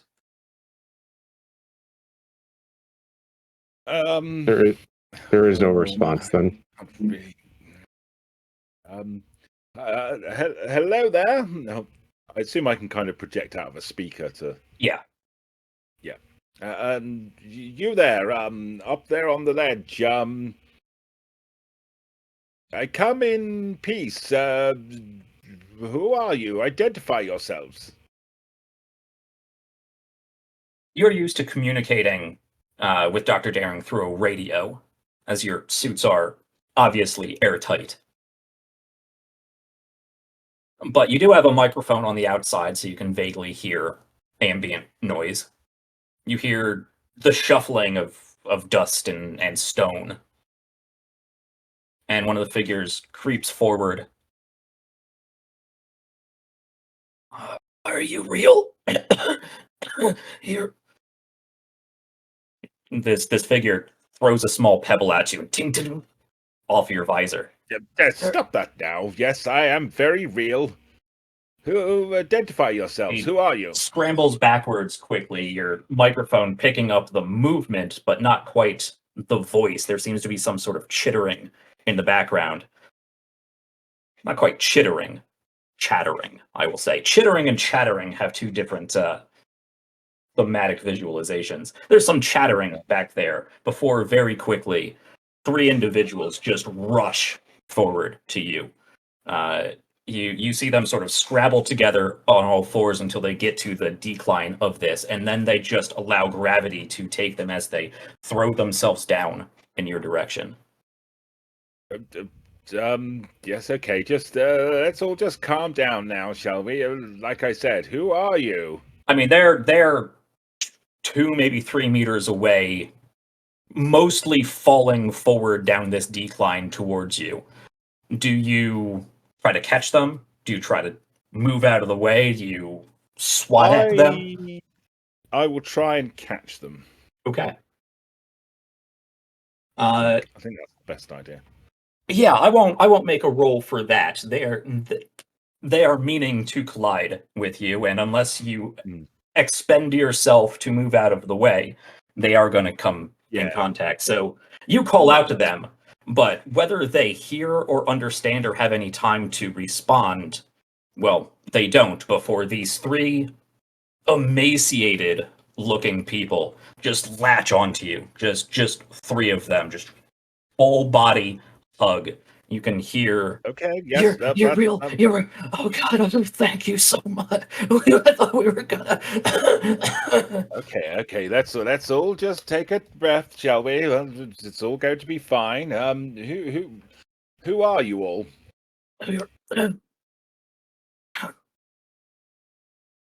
We were exploring some of the caves. I don't know how long we've been down here. The water started rising. We couldn't. How? You exploring the caves? No suits to keep you protected. No, it feels like we've been down here for weeks. You can look back now and you can see the remains of like a hiker's backpack or something. The shine of light off of the foil wrappers of a number of different energy bars and canteens. This is most disappointing. I had been assured we would be the first people down here, and how upsetting. There was a rock slide the way we came. We were cut off. We fell until we hit here.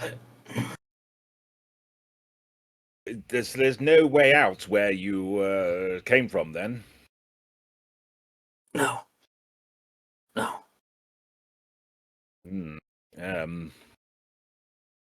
Right. And the water's rising in this room. Yes.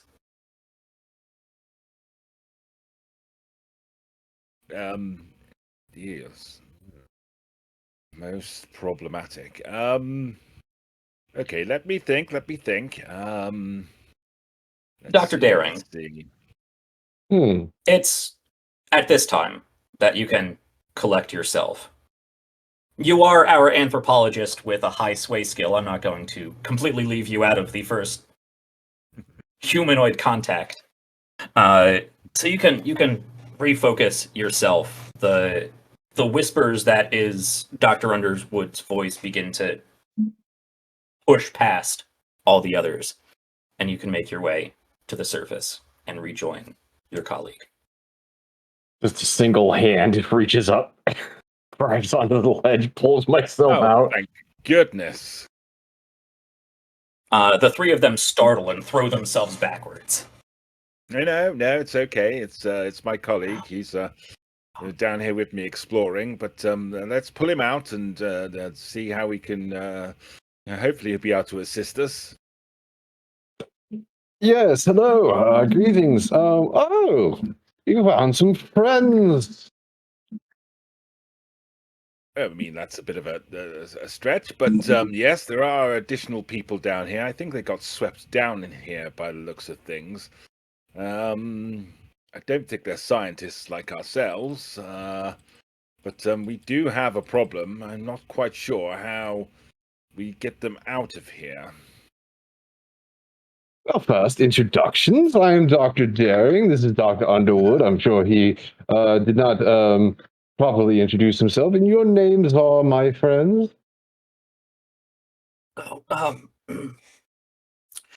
Mr. Kelsey, and these are my colleagues. Dr. Sam Carter and Mr. Jack Danson. Sam Carter. Where have I heard that name before? So I see you found yourselves in quite the predicament.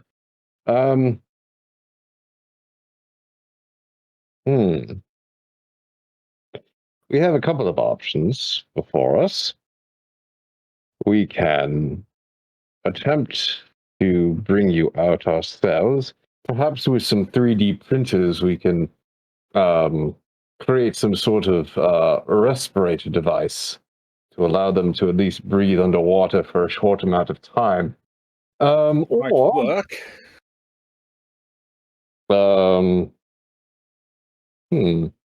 I think that's our only real option that I can think of. Well, yes, I don't think we can be moving the rocks ahead above us, so I do think you're correct. That probably is the only way we can go now. But I think one of us perhaps should run a cable or something down into the water to, well, our destination, as it were, to something that they can all follow. Otherwise, they're just going to get swept away. I mean, look at them. There's nothing to them, bless them. Well, that is the thing. We could indeed attempt a cable and run it back from whence we came. I'm going to assume that the cavern we just came from is actually filled with water too, up until this We point. need to go on, I think. I don't think going back is really an option. That was my second thought, is that we give them the respirator and they just come with us. Yes, I mean, Where don't have much choice, do we? where are you going? If not, Deep. no, we don't want to go any deeper. No. Well, the problem is currently, sir, is that if you attempt to go back up, we just traveled. How far do you think, Doctor? We just swam to get to here. Distance. And also, the cavern of which we stood on until we went into the water is probably currently filled as well. You are not protected from the cold currently, and you are bound to, if we give you respirators, to at least not die of hyper-asphyxiation. But what's the term, Doctor? Hold. Hypertensive, Yes, hyperthermia, that's it. hyperbole.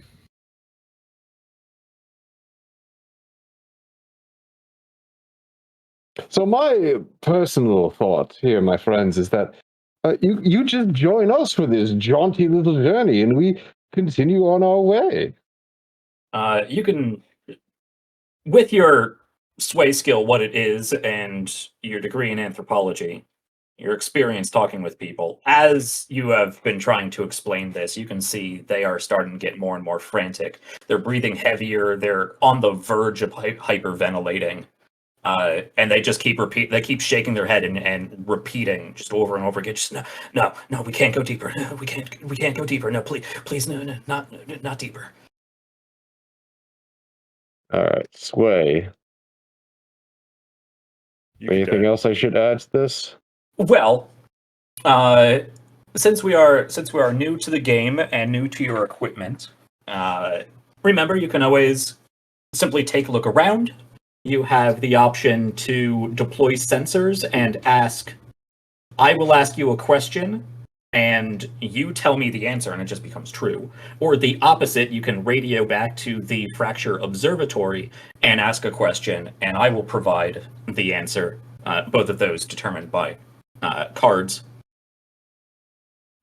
And also, you have your 3D printers. Your suits themselves are more or less one size fits all, and they are heavily mechanized. So, whereas 3 emaciated civilians might not have been able to move rocks out of the way, perhaps your suits might be able. So you have a number of different options. Now then. Interesting. Bear with me one moment. I might have an idea. And I'll kind of bring up my inventory list, which I assume I've got. Yeah. And I've got a hydraulic lifter as my yes, you do. Major item.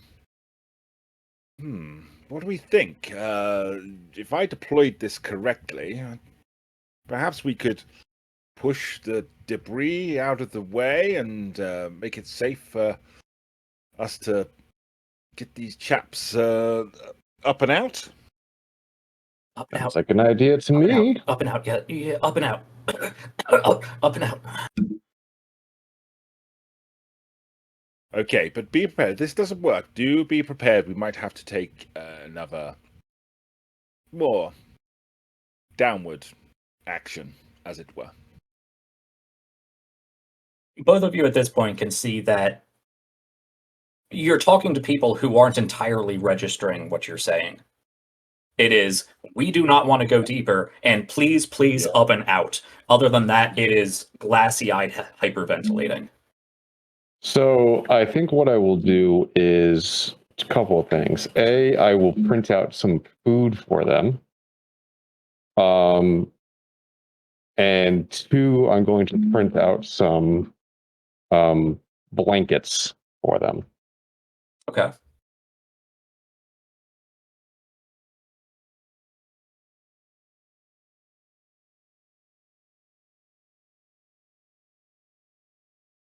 Easy enough. And as I'm doing that, I'm probably Dr. Daring is comforting them a bit. Oh, everything will be all right. Give me one moment, and I will get you all warmed up. Have some food in those bellies. And he's just working on his 3D printer, printing out simple things like fresh fruits and stuff, because I'm sure they're filled with carbs right now, but nothing much else. Yeah, as soon as you print out like an apple or something, they just start devouring it. It's probably been days since they've eaten. Mm. But as you are doing this, there's still that constant whispering that you're it's got to be something about the airflow in here and the splashing of the water. Maybe they're talking amongst themselves in a low whispered voice. But no, actually, those voices are at least some of the voices you heard in those whispers. But how could you hear them underwater? And if it was just them, why are there other whispers? And while you process that to whatever degree, Dr. Undermoon, you are looking to set up your... Yes, my hydraulic lifting. Your lifter, yes. Yes, just to see if I can push up and out. Okay. That, hopefully, I can. So I'm going to call this a confront roll, which is break plus a skill of your choosing. And by decrementing your lifter from a D10 down to a D8, expending one of its uses, I will give you advantage on that roll, meaning you can re-roll your lowest die. Yeah, let's do that. Okay, so I will move that down to a D8. That's a great idea. Okay, so Rec and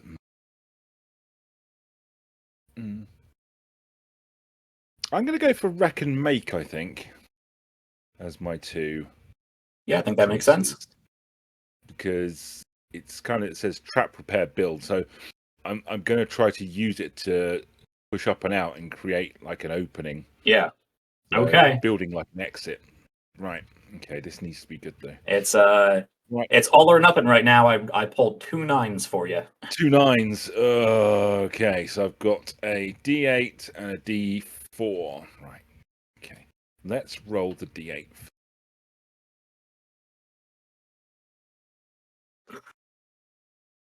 Well, let's roll the D4. Okay. Well, you can re-roll so that can I D8. roll the? I can re-roll the D8. Thank God for that. Okay, come on, big number. Oh, well, for 5 minutes. Really? That went from a 2 to a 1. Yep. Okay. Let me just double check. Yep.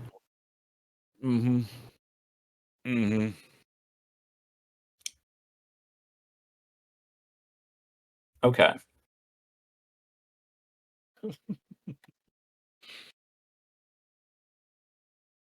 Nobody is shocked by this, by the way. They went from a 2 to a 1. Yeah. No, not at all. Okay. All right. Well, let's see.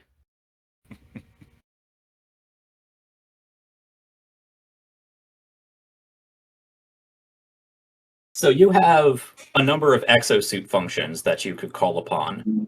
Okay, that sounds like let's that see. might be a good You idea. have, I don't know if any of them are going to be useful, so let's just run through it. You have 6 cards in your hand. Okay. You can give I a do. +1 to a check for every 2 dice of the same suit you discard. That's not going to get you where you need to be. No. You could describe a flashback, and I will draw a card. Well, you will lay down a card, and then I will draw a card. If your card is higher than that card, you will get an additional advantage, so you can re-roll that one again. Okay. But if you don't beat the card I draw, you get disadvantage. And since you're already failing this, I would just increase the severity of the complication. Oh, God. Okay. I mean, you're basically going triple or bust with this, or you could just accept the failure. I think triple or bust makes the most sense. Yeah, that turned me into a werewolf, so maybe you can throw some rocks. Yes. Right. Let me have a look at what cards I've got. That would probably be a good idea. Yeah. Okay. I'm feeling confident. Okay. So describe for me a flashback that would provide you an additional piece of equipment or knowledge or expertise that would allow you to move this cave in. I think it's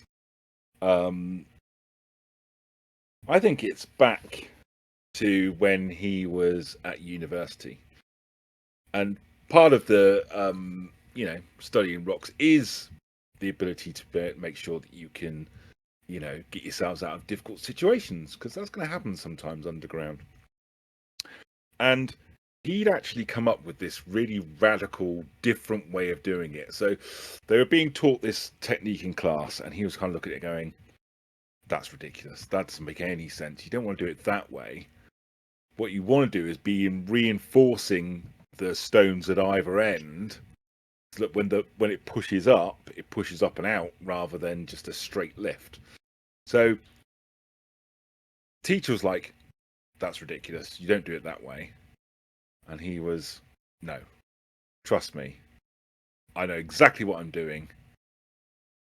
And he basically showed the class up and created a new technique for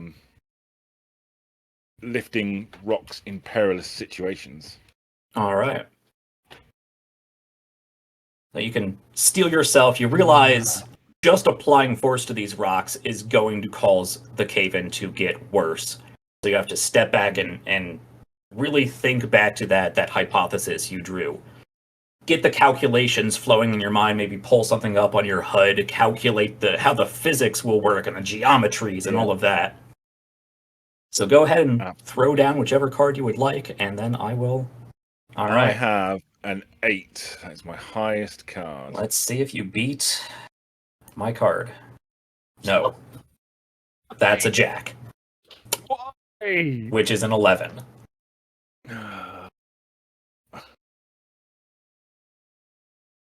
Okay. No. Okay, cool. There must be something wrong with the calculations here. You get out that last line before you hear the grinding of stone and a quick fall of dust and debris. You turn up and you hear that metal twang of your loader sort of slipping against one of the rocks, bending a little bit and collapsing back down. You have just enough time to grab onto it and sort of throw yourself backwards a bit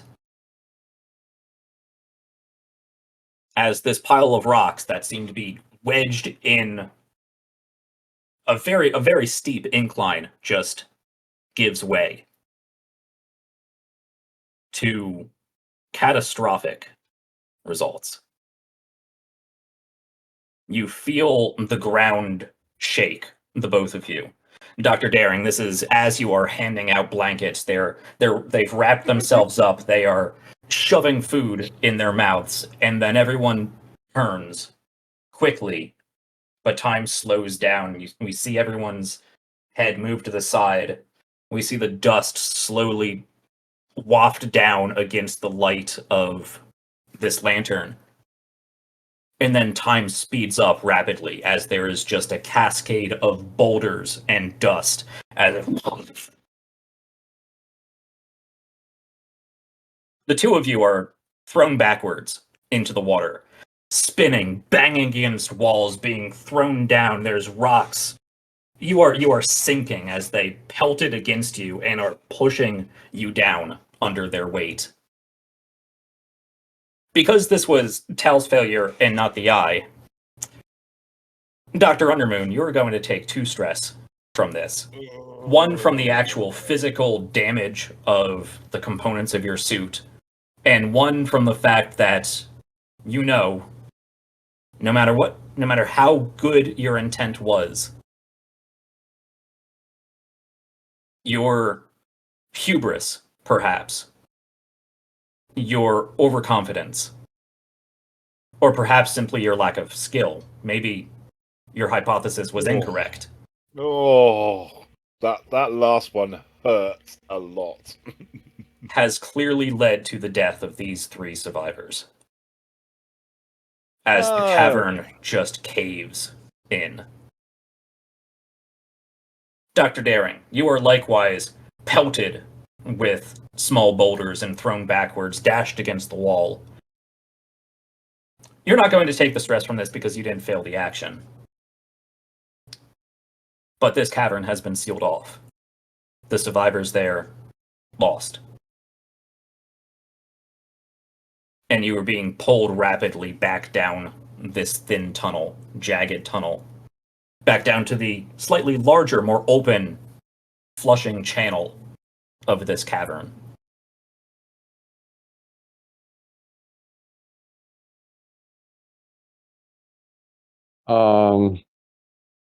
Jack, I'm at 4 stress now. All right. You likewise begin to hear whispers. We'll touch on that in a moment. I think that Daring needs to gain control of this situation slightly. They're basically careening down this cavernous river. So he's going to, as being bashed against rocks through this whole thing, he's going to be taking out a piton with a steel cable, and basically just at the closest increment that he can, he just drives it through a wall to stop him from continuing to careen in, and attempts to grab onto Undermoon before he flies past him. Okay. This sounds like a confront check to me. This is break plus a skill. I'm going to use my sway to shout out to Undermoon to pay attention to what's happening and have him also know what he's trying to do. Okay. So it's a combination of sheer force and acuity of your surroundings to jam a piton in, combined with trying to direct Dr. Underwood. All right. Yes. Go ahead and roll those dice. What am I beating? You have an ace, which is a 1. Nice. So you're going to succeed with complication. And a king. You got both sides of the spectrum. That's a 1 and a 13. So what's that, 10 and... a 13. Jesus. You can, of course, refresh with a deep breath, though we're stacking complications on complications already. Yeah, no, I don't think I'll do that. That's not great. It's a good start. Yeah, that's a 9 on your D10.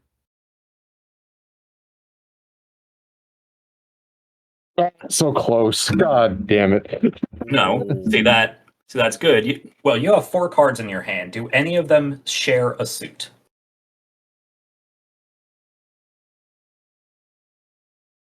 No. Ooh. Okay. All right. And plus I'm at a -1 right now, right? Oh yeah, that's true. So that's not a 12. That's an 11. Yeah. Okay. Well, you can claim the ace, and we will discard the king.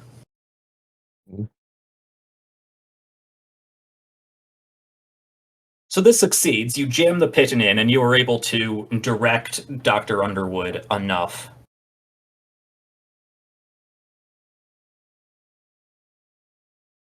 that you are able to find each other. You clasp forearms. The metal on metal of your exosuit sort of grinding together as you are really only held on by each other's wrists. More sort of wedged between the plating than necessarily the strength of the servos in the fingers. And I think the two of you sort of cling there for a moment, grabbing onto the wall as more and more boulders and smaller rocks and dust and an arm get flushed down this tunnel. Water's swirling a bit red, only for a few seconds before it is just replaced with fresh new water from wherever this is coming from.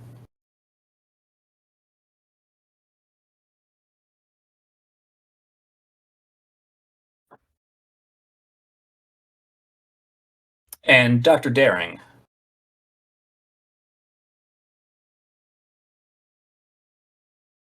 the complication here.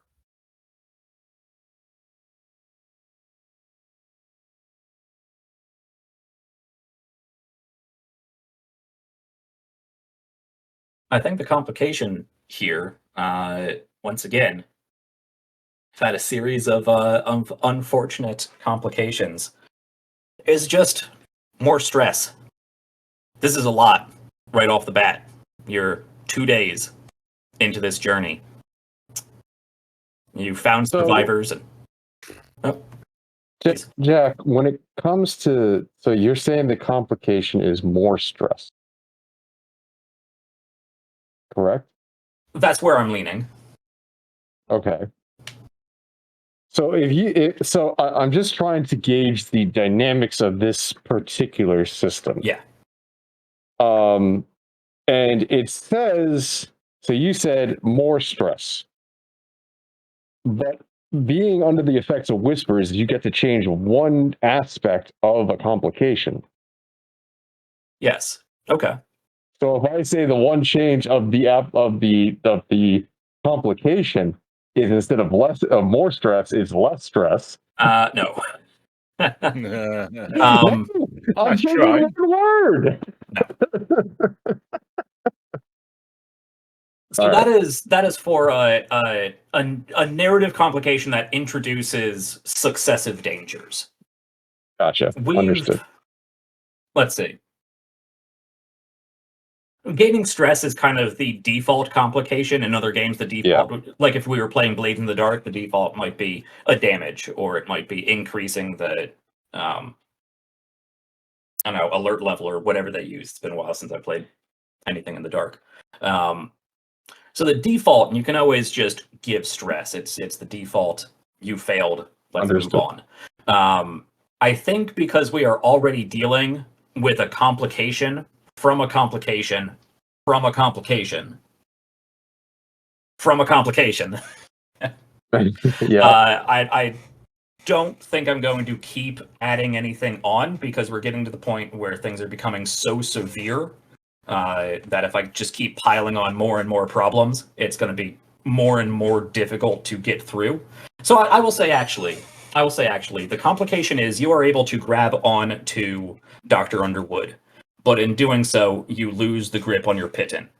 Or it wasn't secured properly. It's fastened to you, but with the rush of the water, a boulder comes down and slams against the wall, sort of knocking that piton out of place. There's a crack that runs up the side, and you have just enough wherewithal to realize that that is coming out, and you can pull Dr. Underwood into you and just be swept down together wherever this is going.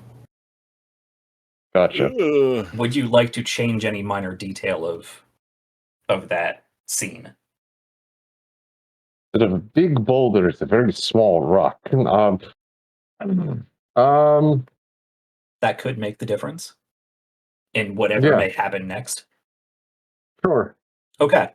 So instead of a large boulder sort of flushing down, slamming against your shoulder, dashing against the pit and sending you tumbling, there is simply a small, very unfortunate rock that just gets shot down almost like a bullet. It must have fallen straight from the ceiling, propelled from the pressure releasing, pulling everything downward, picked up speed with the current. And you look back at this piton just in time to see this small jagged rock jam itself into where you have that piton, and there's a small crack, and then it gives way, and you are tumbling down, but you are no longer being chased by a large boulder that would have fallen on you wherever you are released from this torrent. The two of you are sucked down, dashed against these walls, before you realize there are no walls anymore, and you are falling. And you are falling. And I've already given you enough stress for all of this, but you find yourself being thrown out of a waterfall and splashing down into a sort of pool down here. There is still current, however. You scramble to get your bearings, to realize that you are not falling, but indeed back in water, being pulled down once more, and you have just enough wherewithal. And the presence of each other, rocky as a relationship as you may have at this point, to pull yourself upward, propel yourself upward, and throw yourself over the lip of this pool back onto mostly dry ground. Wherever this water seems to be depositing, again, seems to be draining down into some further underwater cavern. But at least here, there is land that you can throw and roll yourself over on top of. Exhausted, battered, maybe a little guilty.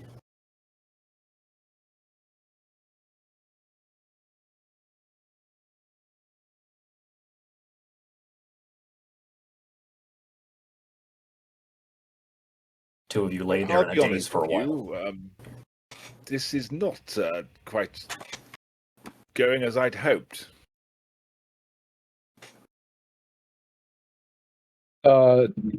You hear Daring take a deep breath, stand up. He stretches out a little bit and he turns back to you and he goes, "Oh, I'm sure they'll be fine.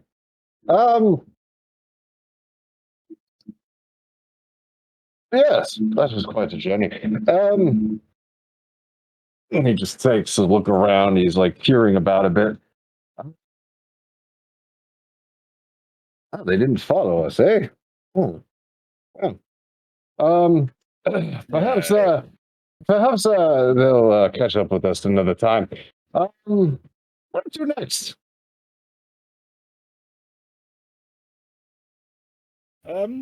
I guess we need to get our surroundings and try and work out where we are. All right.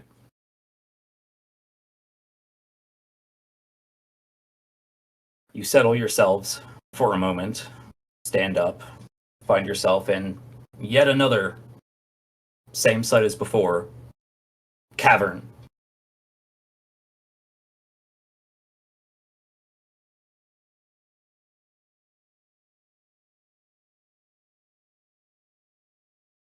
I will ask, because we are coming up to the end of our session tonight.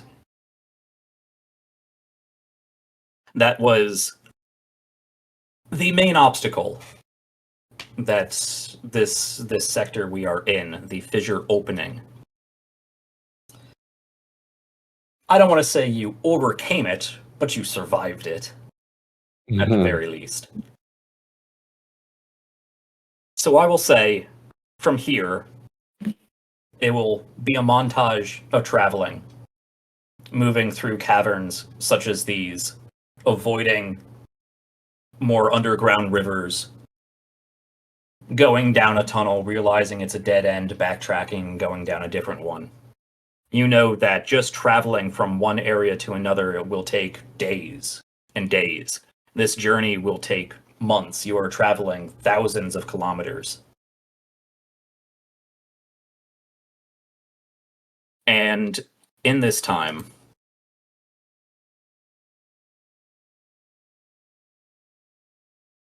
at some point, it is advisable in every sector that when it seems narratively appropriate, that you make a roll to see if you can find a portal clue.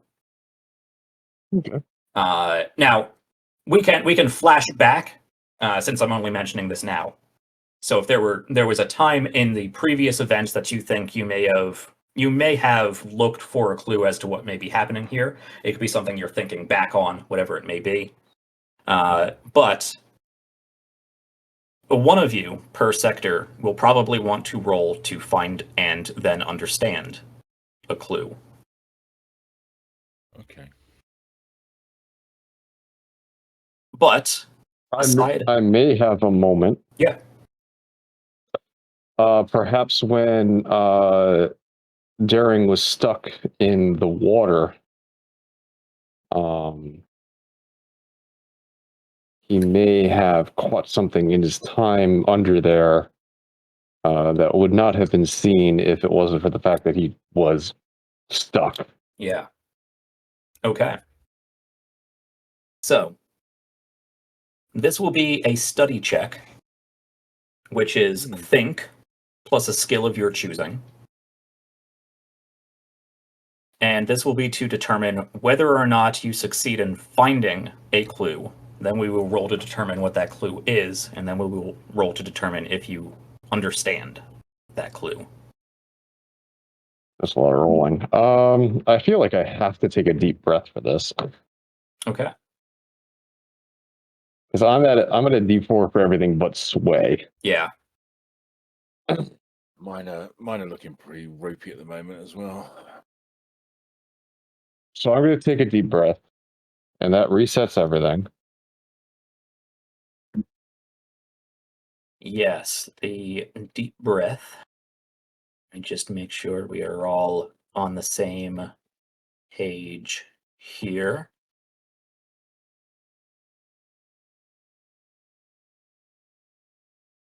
So, you reset all your skills back to their maximum assigned die. Mm-hmm.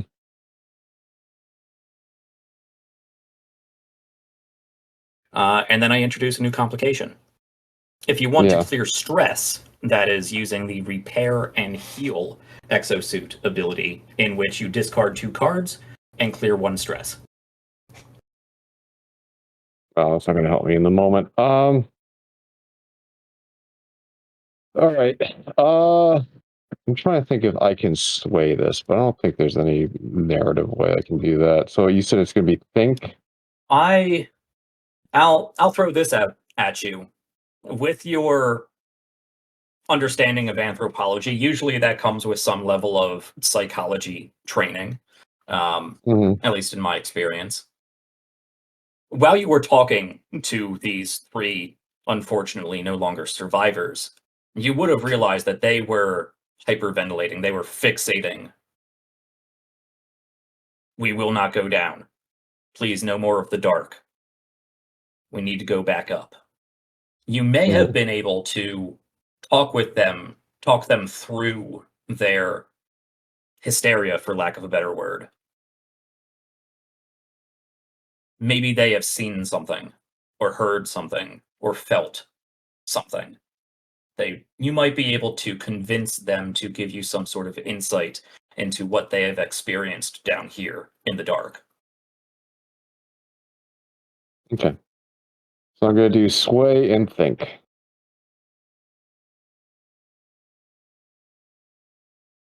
Right. And your cards are a 5 and another 5. Okay. All or nothing again, but a much easier check.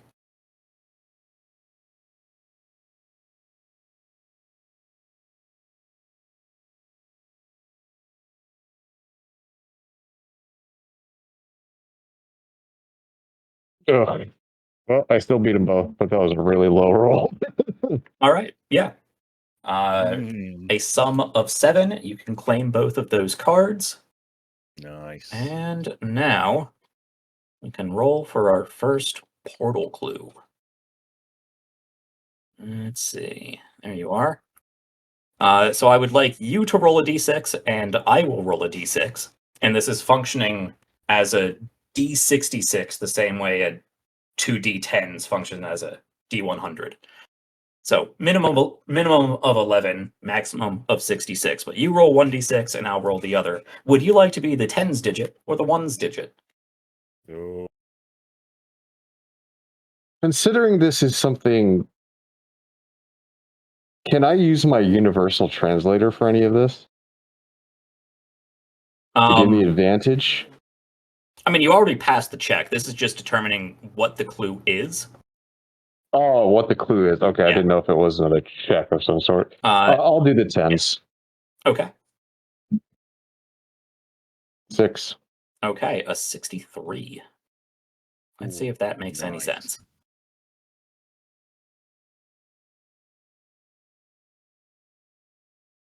Okay. Okay. So you're conversing with these people for the time it takes, having a little bit of a flashback, for the time it takes for Dr. Undermoon to set up his loader, calculate various things, get everything set up. You were there for, probably a good 15, 20 minutes. Handing out food, handing out blankets, trying to calm them down. You're not sure if you're really getting anywhere with their mental state. But as you talk, you learn a little bit about their experience. I think we've been down here for... It has to have been at least a couple weeks. We had water and food for... I mean, it said 14 days. So we've been down here longer than that. He grabs a canteen you give him and just drinks it down. Just chugs it down. It's been... When we ran out of water, He motions over to the lapping waves of the water you pulled yourselves out from. We collected water from before it started rising too far. We could boil it with our equipment. It didn't taste great, but it kept us. But there's something in there. There's something terrible in the dark. It watches. He just starts hyperventilating. There seems to be something, or at least they think there was something in the water. Massive eyes. A mass of tongues. They could hear the whispers, the chittering. Something was trying to speak to them in the water. Whether they were going crazy, whether it was starvation, whether it was being trapped in the dark with a single point of light, or whether there's actually some wet, writhing mass of eyes and tongues down there. They have seen and heard things that leave them near catatonic until you can coax them out of this daze. And then the rock slide happens as you are processing this. The whispers growing in your mind, growing in their voices, overlapping each other as if each individual person is whispering multiple things at the same time. Their eyes, the color of their eyes, the yellow, the cloven slits in them, their tongues serrated, their words sweet and sour, and then dust and debris and water and rock and pain and splash. Feel free to mark this down in your notes on your character sheets. This is your portal clue. It is specifically a wet, writhing mass of eyes and tongues attempting to speak. But you can mark that down however you choose.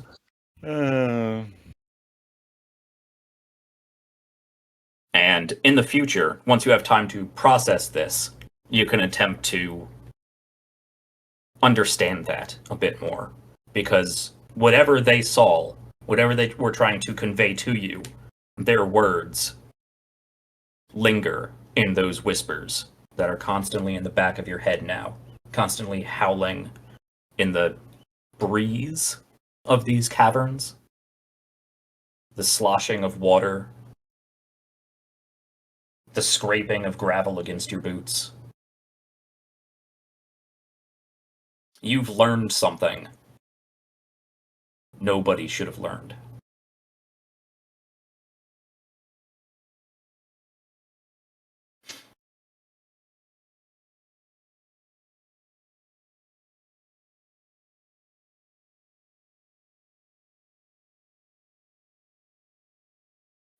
And I think we will leave then, because it is past 10 o'clock, with our two doctors silhouetted against their own shoulder lamps as they slowly descend, probably quietly now. Dr. Undermoon processing his guilt, his mistake, his error, and Dr. Daring attempting to process those unknowable whispers.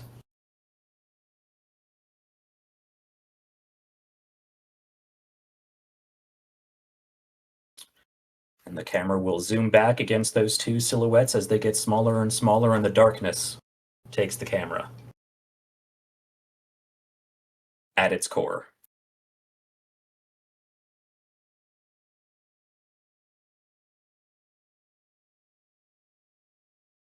So that's our first session, folks. That took a plunge quickly. Yeah. As we expected it to do. Yeah. Yeah, that's not great. That's I didn't expect to have death on my hands Yeah. in our first episode. Yeah. Yeah, game one. Yep, game one. Not great. It's like when you started Doom. It's great. It's like it's the same. Exactly the same. All right. Oh, dear me. So I will talk with my two wonderful performers here when we are done, as I like to do, just to check in. But I will leave you all with this.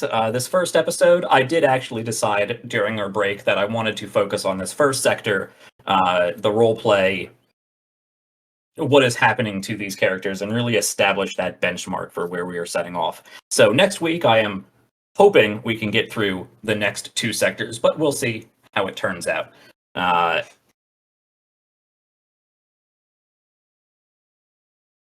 right. Well, we will end things there for tonight. Thank you for watching. I hope you enjoyed this first episode of At Its Core and got a nice introduction to Substratum Protocol. Go check out Pandion Games. They have a website, they have social medias, go check them out. It's really quite a fun game, and I really like that it's so collaborative in its narrative building and progression. And will, of course, get better, quicker, and more creative as this goes on. So I'm going to throw this back to my two wonderful colleagues here with any closing remarks for this first episode and what they have going on. So we'll start in reverse order here with the Eye. I am the Eye. I will be, as I said at the beginning of this episode, getting back to a special project I wanted to do for everyone. We will see where that goes. I'm hoping to get something done in the next couple of weeks. Besides that, this is right up my alley. This writhing mass of eyes, tongues, and voices reminds me of my good friend Herbert. I haven't seen him in a while. I should give him a call. But besides that, wonderful game, Jack. And we'll see where this goes. All right. Tal. Oh yeah, I'm loving the decisions I've made. Not great is how I'd rate myself for that first episode, but you know, what can you do? Just got to keep trying. You can do check out the YouTube channel. So we'll make sure this episode's popped across there. Plus, you can check out how we built our characters. Plus, you can check out our previous arc, which is all on there under Cowboys versus Werewolves. And check out our social media if you want to get involved in future episodes. We are casting for new people to be involved in our big project that's going to be coming up. So do get in touch if that is something you are interested in. But apart from that, that's me. All right. And hello, folks. I'm Jack. I don't remember if I introduced myself in the beginning or not, but I'm Jack. You can find me over at RPGs Uncovered. I get the pleasure and the privilege of being the GM for these two wonderfully creative folks here, as I put them through my normal brand of emotional trauma, which apparently is what I do. So thank you two for what I think was a really fun, visually exciting, a narratively exciting first episode, though I look forward to hearing your thoughts and the audience thoughts. So whether you're here in chat or watching this in the future on YouTube, definitely feel free to leave a comment. I'd like to check over those and say hello, answer any questions, or just remark on fun fan theories. Other than that, yes, do follow us on the socials. We have a casting call for the upcoming Lancer series. And we're always looking for new guest GMs and new guest cast members. So whether you want to be part of Lancer or not, you can always drop us a line on social media. And if you have an idea or just want to look towards joining in on this, we'll have a conversation. Other than that, we will be running this series at its core for probably the next 5 weeks or so as we travel thousands of kilometers, 5,734 kilometers down to the center of the Earth. So stay tuned. We'll get this up on YouTube. I look forward to a fun series. Thank you all for watching, and we'll catch you next week. Cheers, folks. Hey.